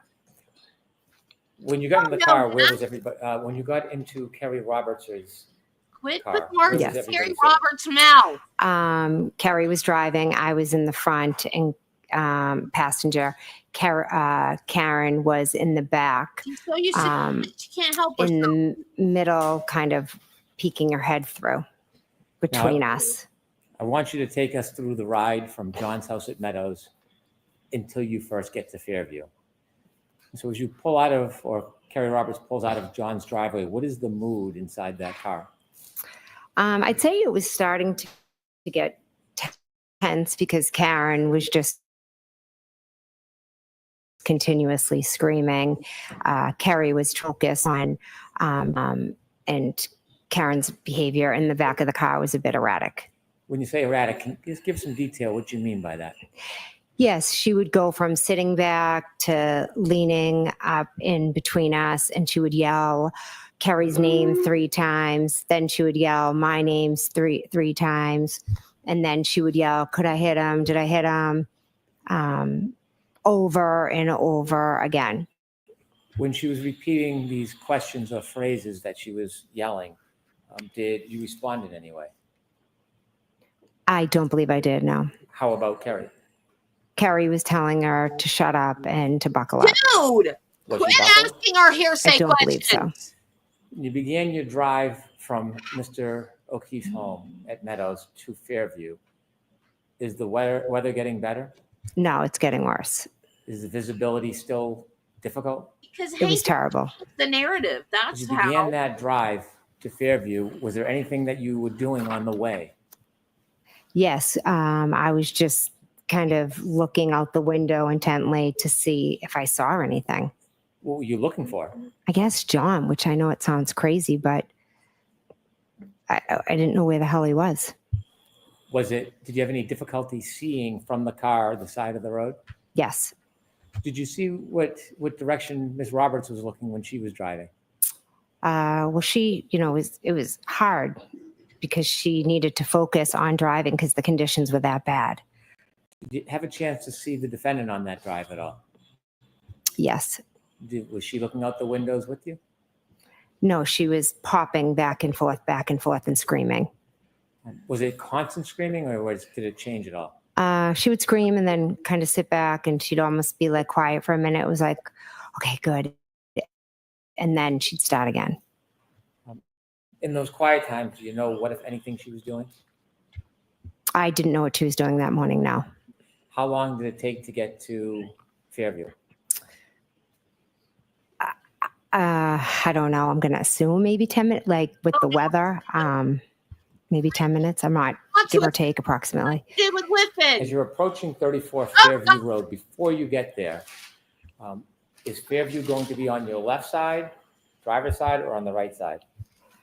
As we're pulling up, I'm it's not- on the driver's side. Carrie's going to take a left down Fairview off of Chapman. I want you to take us back to that morning, about 20 or 30 yards before you get to Fairview. hmm You're in the car with Miss Roberts and the defendant. Yes. What's happening in the car? Karen's is screaming. And at that point, she had asked if John could be cheating on her and if John could be with Bella's mom. And then what happens? I didn't know what the hell she was talking about. I was like, what are you talking about? Why would he be with Bella's mom? And then Carrie said, well, do you think he could have walked to, there was another woman years before that John had dated who lived on the next street over to her house. And as you approach that area before you get to the flagpole, does anything remarkable happen? No. Okay. What happens next? As we're driving down the street, I just say to Carrie, because she doesn't know where my sister lives, oh, her house is just at the bottom of the street. Visibility still difficult? Yes, awful. What happens next? We continue, driving, and we're driving slowly past, the line of, I guess, bushes and the flagpole area. And all of a sudden, Karen's screaming from the back, "There he is," or something to the effect of, "There he is, let me out." Did you know what she was talking about? I had no idea. When she was yelling that, did you look out the window? Yeah, we were Anything? nothing but snow. How long was she yelling about? Carrie, she screamed, "Stop." So Carrie stopped pretty quickly. There he is, there he is. She could have kicked the door. Like, what? I was just like, what the heck? What is going on? What happens next? She gets out. Carrie looks at me and said something. I said, like, she's batshit crazy. Then what happens? Then Carrie got out. Then I got out of the car, walked around the back of the car, and was walking like over to where I could see the girl. Now, at that point, you were in Kerry Roberts' car. Yes, It had his headlights on. yes. Was it facing up the street of Fairview? Well, we had come down the hill, so yes, up the street. There was no other lighting in that area? I do not believe so. No fire engines or ambulances at that point? No, No police cars? no. Any street lights? It was dark. When you got out of the car, did you look towards the area of the flagpole? Yes, Could you see anything at that point? no. How close did you get to the area of the flagpole before you could first actually see something? Well, I saw the shadowy figures of Carrie and Karen, and it wasn't until I got very close over to them that I saw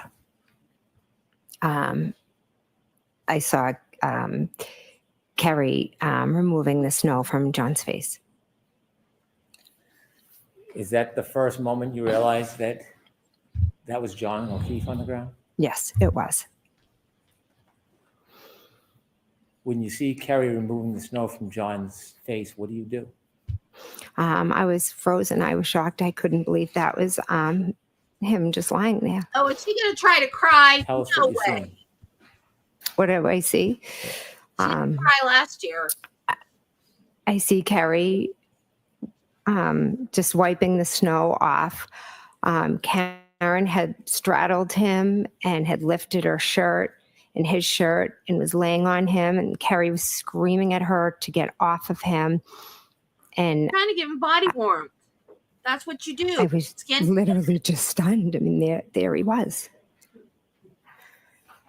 What did John look like when you saw him?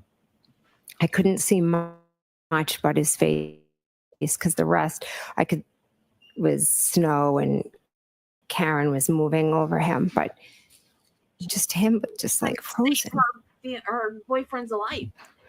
What did you do? At first, I just stood there for a minute because I couldn't believe it was him. And then Carrie Roberts and I made eye contact. And I knew, I was like, all right, I'm going to call 911. But I think I knew in that moment that John. Yeah. That John. There's was this guy dead. on the lawn. Did you call 911? Yeah, I started to call 911. And Carrie and Karen were just screaming. And Carrie's car. And then Carrie was also yelling at me to go to the back of the car to look for blankets and towels.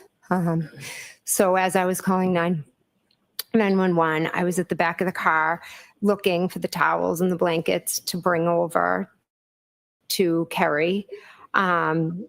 And while I was doing that, I believe 911 answered. Did you speak to 911? I did, yes. Did you get the towels and blankets that Kerry had requested? I did, yes.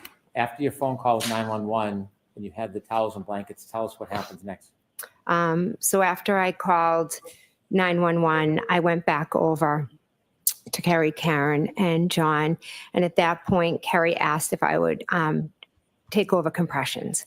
So she got up and I started doing compressions, and Karen was doing mouth to mouth.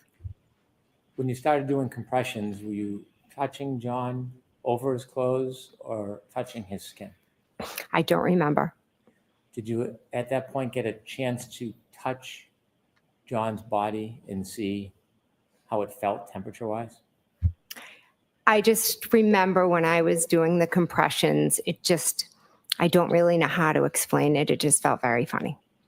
I'm sorry, very It what? just wasn't like normal. Why? I don't.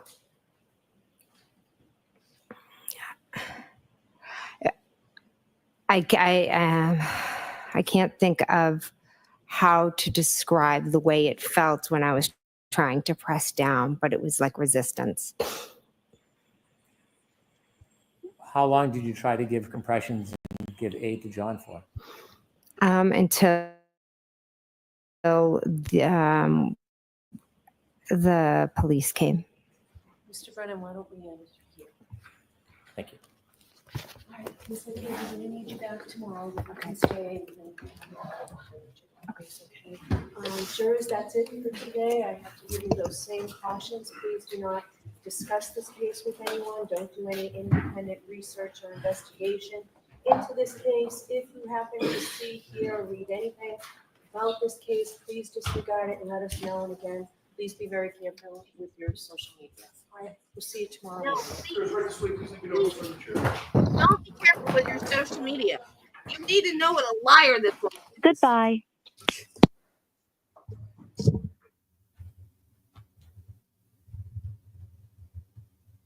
Please don't be a half day tomorrow. Please be a whole day tomorrow, because it's going to take all day to cross-examine her after Hank gets done with her. And I'm so glad it's Jackson doing it. I didn't think that he would let anybody else cross-examine her. Could we close the doors, please? May be seated. Why are you closing the So door? I know it's shifting gears, but I want to address, I said I'd hear you today on the argument on the ARCA motion.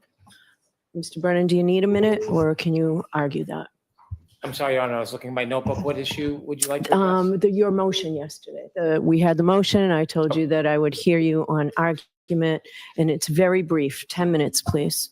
Your Honor, before we begin, my client needed to use the restroom. Oh, I didn't notice she wasn't here. Yes, if Okay, you could just have 5 minutes, she'll be right back. sure. All right, Thank 5 minutes. All right, please.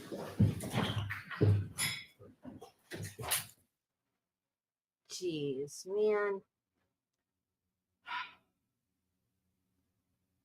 What? We're still arguing the ARCA thing?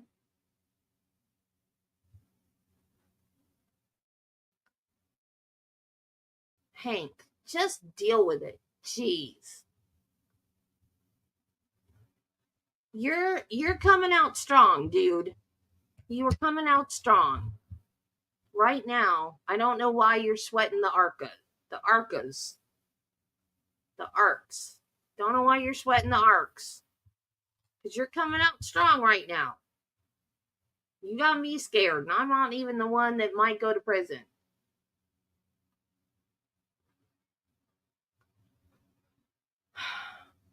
A half hour today? A half hour today? She usually stops at 4.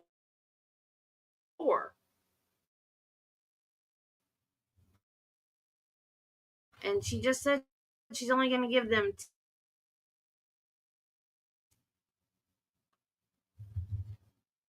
days. I don't see the point of doing half days, especially when it's a long trial like this. And she never, ever rules from the bench. Well, I shouldn't say never, ever. Rarely, very And I'm so tired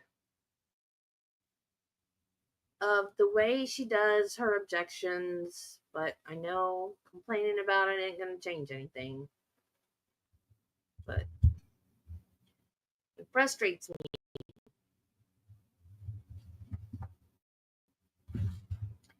But I think, was it Pete? Peter Trago? Somebody, could have been Vinnie Politan, I don't know. Somebody said if she doesn't allow Arca to testify, that could be reversible error, which would get Karen Weed an appeal, and she is not going to let that happen.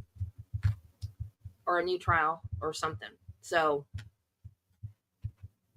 she's going to let them testify. Oh, it might have been Papa Tragos that said that. I think it was Papa Tragos that said that. So she's going to let them testify. Oh, I don't blame you, Carla. I would live in my pajamas if I could. The only reason I get dressed anymore is because I'm streaming every day. I used to live in my pajamas. And sometimes I stream in my pajamas. But I usually put on pants and a bra and wear my pajama top.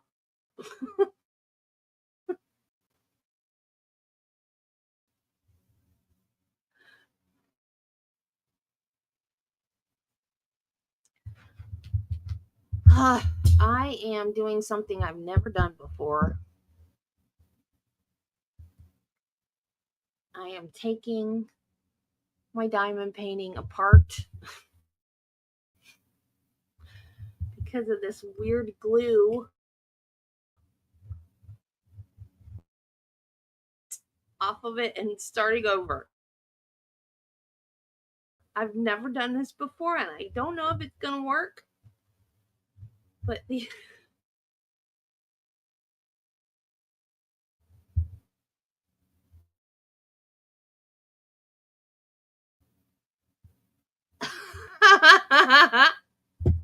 yeah, Jen, those are called ribs. And they're going to break if you do CPR correctly.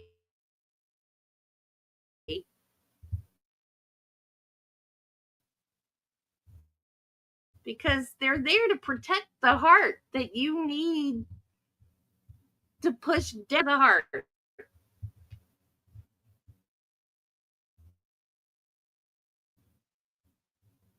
Unfortunately, and trust me, but you gotta do it. That's the only way to do it. As icky as it feels, it's the only way.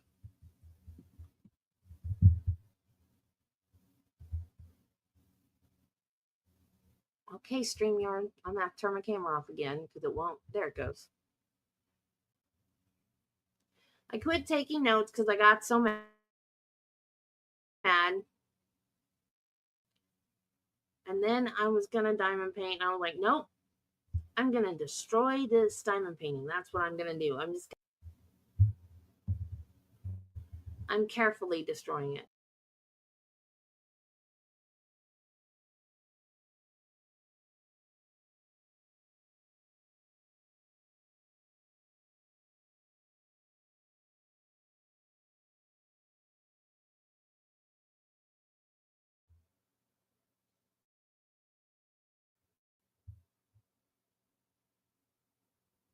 Darn you, StreamYard. Quit muting me.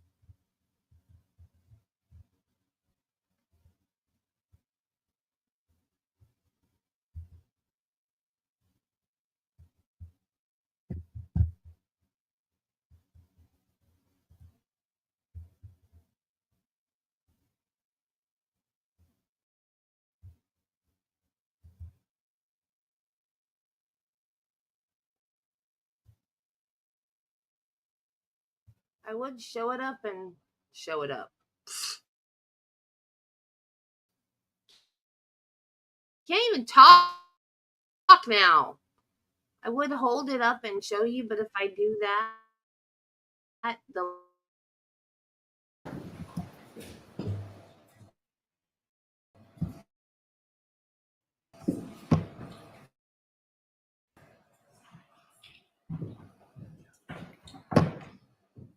Court is back in session. You may be seated.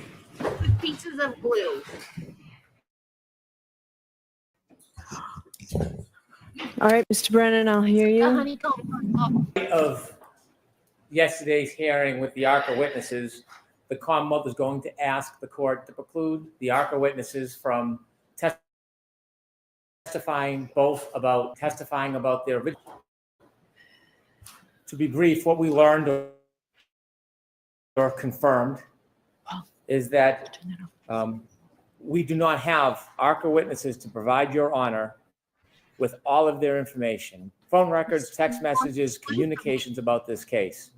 You Instead of liar. providing their information to the court, they instead chose to send it to the defense, Liar. and then it was summarized and provided by the defense to the court and to the Commonwealth. It appears to me that is not in compliance with the court's order. What we learned during the hearing yesterday, destroyed over 100 text messages. Now, he mentioned that he changed phone carriers, but then later admitted that he actually intentionally, and so what is left for your honor to look at is a summary of phone records from the defense. You do not have the text messages. You do not have the content of the text messages. There is no summary of the conversations, dozens and dozens of calls between the defense and the experts. It is difficult to believe that all of those text messages and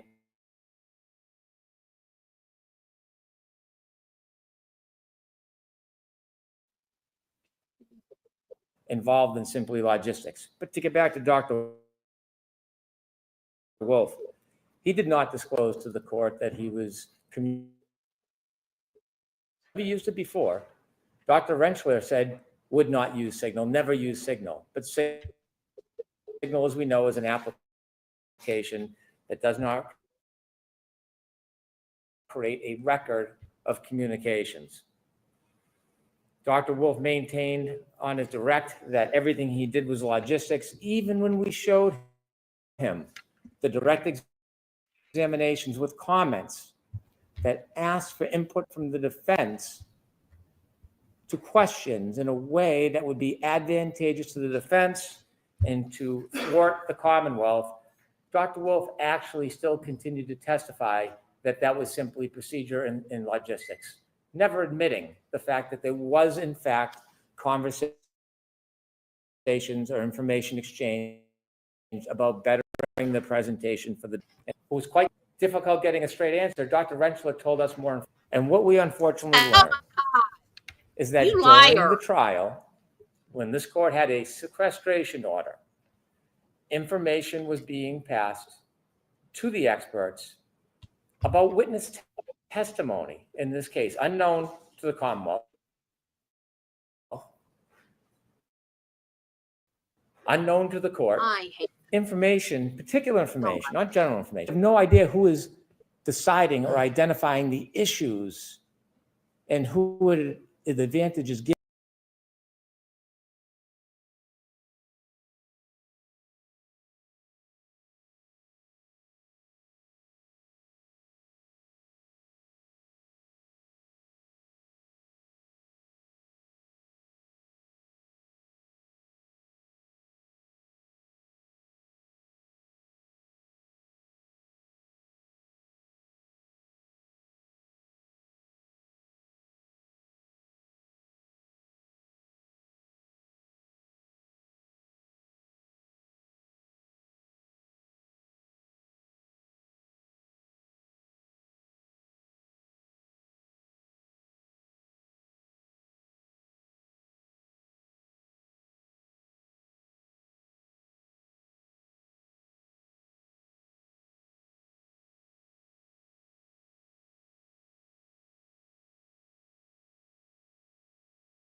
the advantage is given to in describing those issues, but that is witnesses being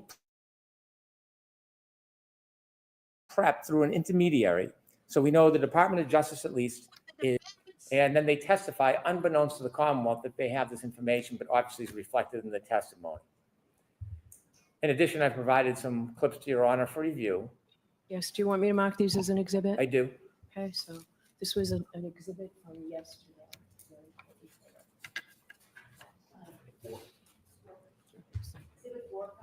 I did have the opportunity to look at them. I suggest that the relationship was not resigned to mere logistics. And so from that subterfuge, what we stand with today is that we know that the witnesses were well prepared. We know that there was not true independence. And what we know is that they are refusing to provide the necessary information to support their original opinions that they gave at the first trial. They cited that it was a protective order. Perhaps it is. That has nothing to do with the issue. By calling the ARCA witnesses as their witnesses, they then have the obligation to comply with Rule 14. Unlike the first trial, where the Commonwealth had no ability to do any testing, review, vet the reliability of the information, properly prepare for cross-examination, this trial, that should not occur. Just because it happened last trial and the Commonwealth was disadvantaged does not mean it should happen this trial. And that is precisely why I began moving for discovery in this case early on. Inevitably, if these witnesses cannot provide information because it's under a protective order, it may not be the defendant's fault in its inception, but it is their problem and difficulty because they chose to hire the ARCA witnesses. They could have chosen any witnesses they want. Rule 14 is not obviated because they made a strategic decision to call the ARCA witnesses. So now going into this trial, even Dr. Rentschler admitted that an expert should have time, in their opinion, a month or more, to review the raw materials. It's not enough simply to have a report, as Attorney Alisi preached during his argument. We should have the opportunity to go through the raw data, the history, the videos, determine whether there's any failed testing. We don't have that benefit. And so my position has changed, that those early opinions should not come in because we have no ability to fairly cross-examine. As for the new opinions, the report may not be done till May 7th. We are in the middle of trial. Concedingly by the defense, or at least their witnesses, it takes a month to go through the discovery. When I filed my motion on the eve of trial that we would be unable to prepare or we would want a continuance in this case, I appreciate why this case wasn't continued. But I knew, given our scheduling, our experts will not be able to look at this material. Our expert is away until after the first week of May. He is going to be testifying shortly after. He will have no ability to digest this enormous amount of materials, vet whether it's accurate or not, conduct tests to combat it if he thinks that it's inaccurate or unfair. And so the discovery violations, regardless of the state of mind, are upon the defendant. There is no exception that you used ARCA witnesses. There is no exception that you hired somebody that used to be under a federal protective order. They chose them, and I would suggest it seems strategically. When we noticed we'd have new experts in October, the defense from past experience and probably other experience, but we know from this case, knows the process. They would have to file a TUI letter and wait for a response. And yet they waited until February to seek permission, which then extended their permission past February into March. And then they didn't even start the review until late March. And so it's fundamentally unfair. We should not be placed in the position of cross-examining experts without the fair ability, as any participant, defendant, Commonwealth, any participant would have in a case, to consider and then to rebut. And so for that reason, I ask you to exclude both the new opinions and new testing, and also to exclude the earlier opinions that we will never at this point receive the proper discovery with to Need prepare. to grab the fire All extinguisher. right, thank you. Mr. Lassie, I only have one question for you. So would you stand, please? You're arguing this, right? This was your motion. So my question is, how do I reconcile the fact that 100 text messages were deleted by counsel? And we heard yesterday counsel's preferred method of dealing with Dr. Wolf was via Signal. How do we reconcile that with the Massachusetts Rules of Professional Conduct 1.15? I don't see how you reconcile that, where all correspondence related to the matter, whether in physical or electronic form, must be saved for 10 years minimum? How do you reconcile that? How do I reconcile that? I'm gonna, should I go to the podium? Right there, and I expect a short answer. The short answer, Your Honor, is the rule that you're citing has absolutely no applicability to this proceeding for the, can I finish my answer, Your Honor? Right ahead. Has no applicability. That rule is intended to be between an attorney and the client. The court has no jurisdiction to enforce that rule. I agree. I agree. That's a different body, but I'm asking you how I reconcile that when I'm trying to figure this out. Mr. Les, so you know what? You're going to win this, so why don't you just let me make my ruling, okay? So I understand there have been repeated violations of the reciprocal discovery orders and my orders, repeated and deliberate. But, and Mr. Brennan, I understand completely the Commonwealth's argument, completely the ambush that has been set upon here. However, a defendant's right to a fair trial is paramount to everything. So I'm going to allow the ARCA witnesses to testify. I am going to allow what I expect to be a very robust cross-examination. And I'm going to allow them to testify to everything that they said up until yesterday. So you'll get the report May 7th.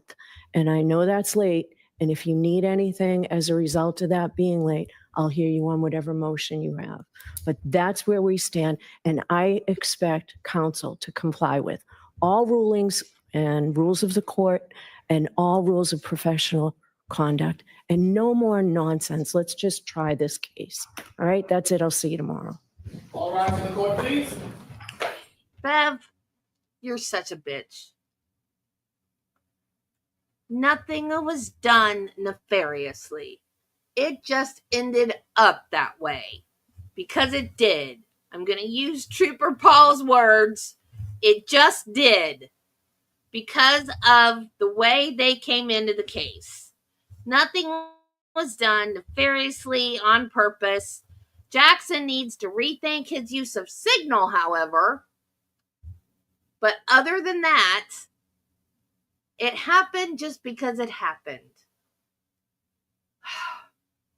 But like I said, Papa Trago said there's no way they're not going to testify because that would be reversible error, and then she would win on the appeal and she would get a new trial, and there's no way that Bev is going to allow that to happen. And he was right. He was right, y'all. He usually is. If Papa Trago says something, that is usually what happened. Yay! So the ARCA guys are in and they can testify to everything that they testified to last time. So that if the jurors are paying attention, that should prove that a car did not hit John O'Keefe. There was no collision. There was no collision. There was no collision. And Papa Trago said his opening was very good, that Jackson's opening was very good. But instead of just, there was no collision, there was no collision, there was no collision, he should have said, 1, there was no collision. 2, there was no collision. 3, there was no collision. Because he said there are 3 points you have to remember. And then he counted them off on his fingers without counting. Just his fingers. I don't know if that made a difference, but Papa Trago thought it did. But he thought Brennan's opening was good. But he thought Jackson's was better. He thought that Brennan moved around too much. And I thought Brennan moved around too much simply because he didn't stay by the mic the whole time. And he was hard to hear.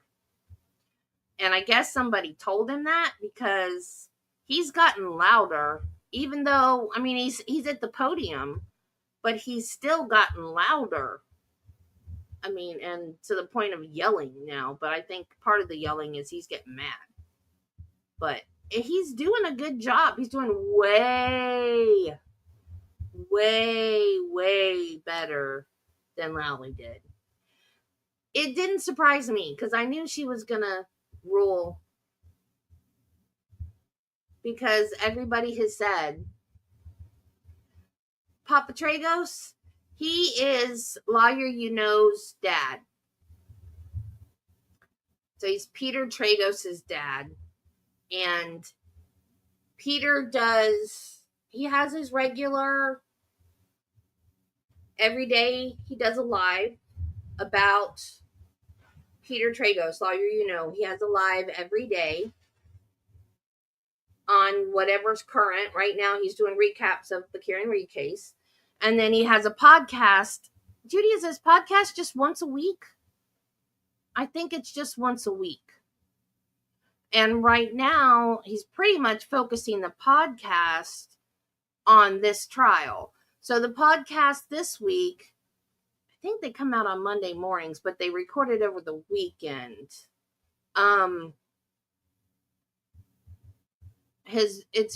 They're doing like weekly recaps with his dad.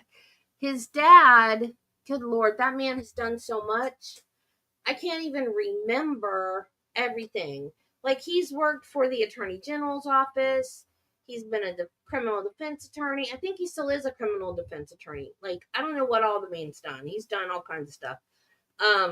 He has helped make laws in Florida. He's been on a bunch of different boards. He's done all kinds of stuff. And he's a good looking man too, just like Peter. You can tell where Peter gets his looks. Beautiful white beard. Very, very sweet, nice. It's funny though, because Pete's more like his mom, and him and his dad, they will disagree sometimes, and it's funny.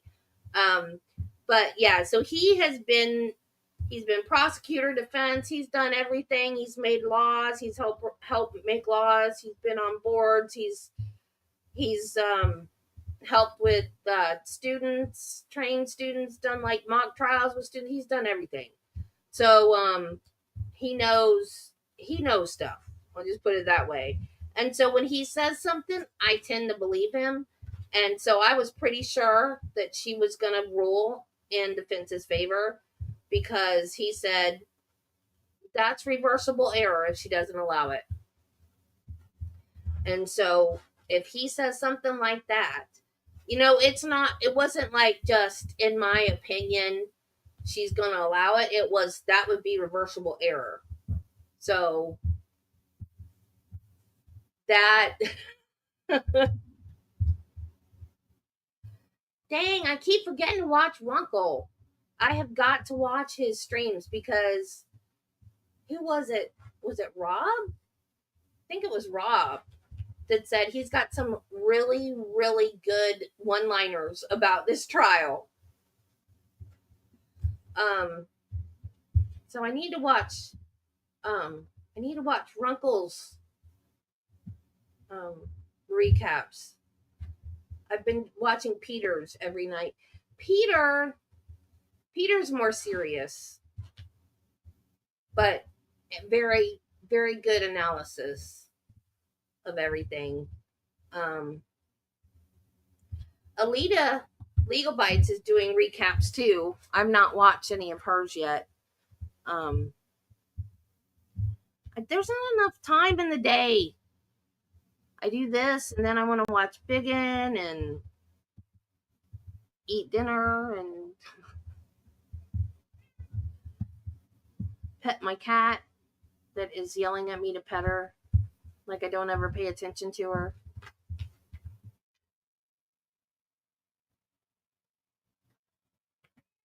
Come here, tell everybody bye.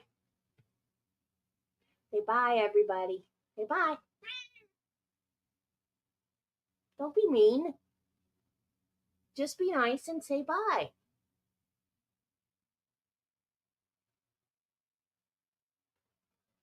Don't be mean.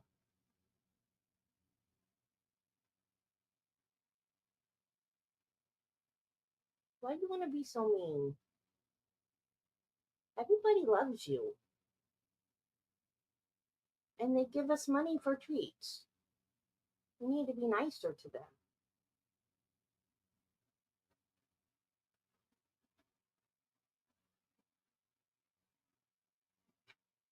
I love you. Mean cat. Ugh.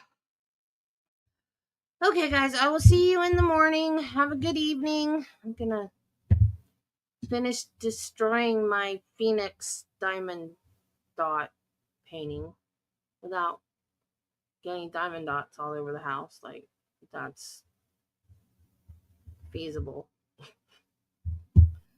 Okay, guys, I will see you tomorrow. Bye. I can't think of any nice things to say right now other than yay. Oh, I chipped a nail. Yay, we got the ARCA, guys. Oh, yeah. Well, I'm ADHD, so I enjoy the side trips. Makes me feel normal. Okay, guys, I'll see you in the morning. Bye.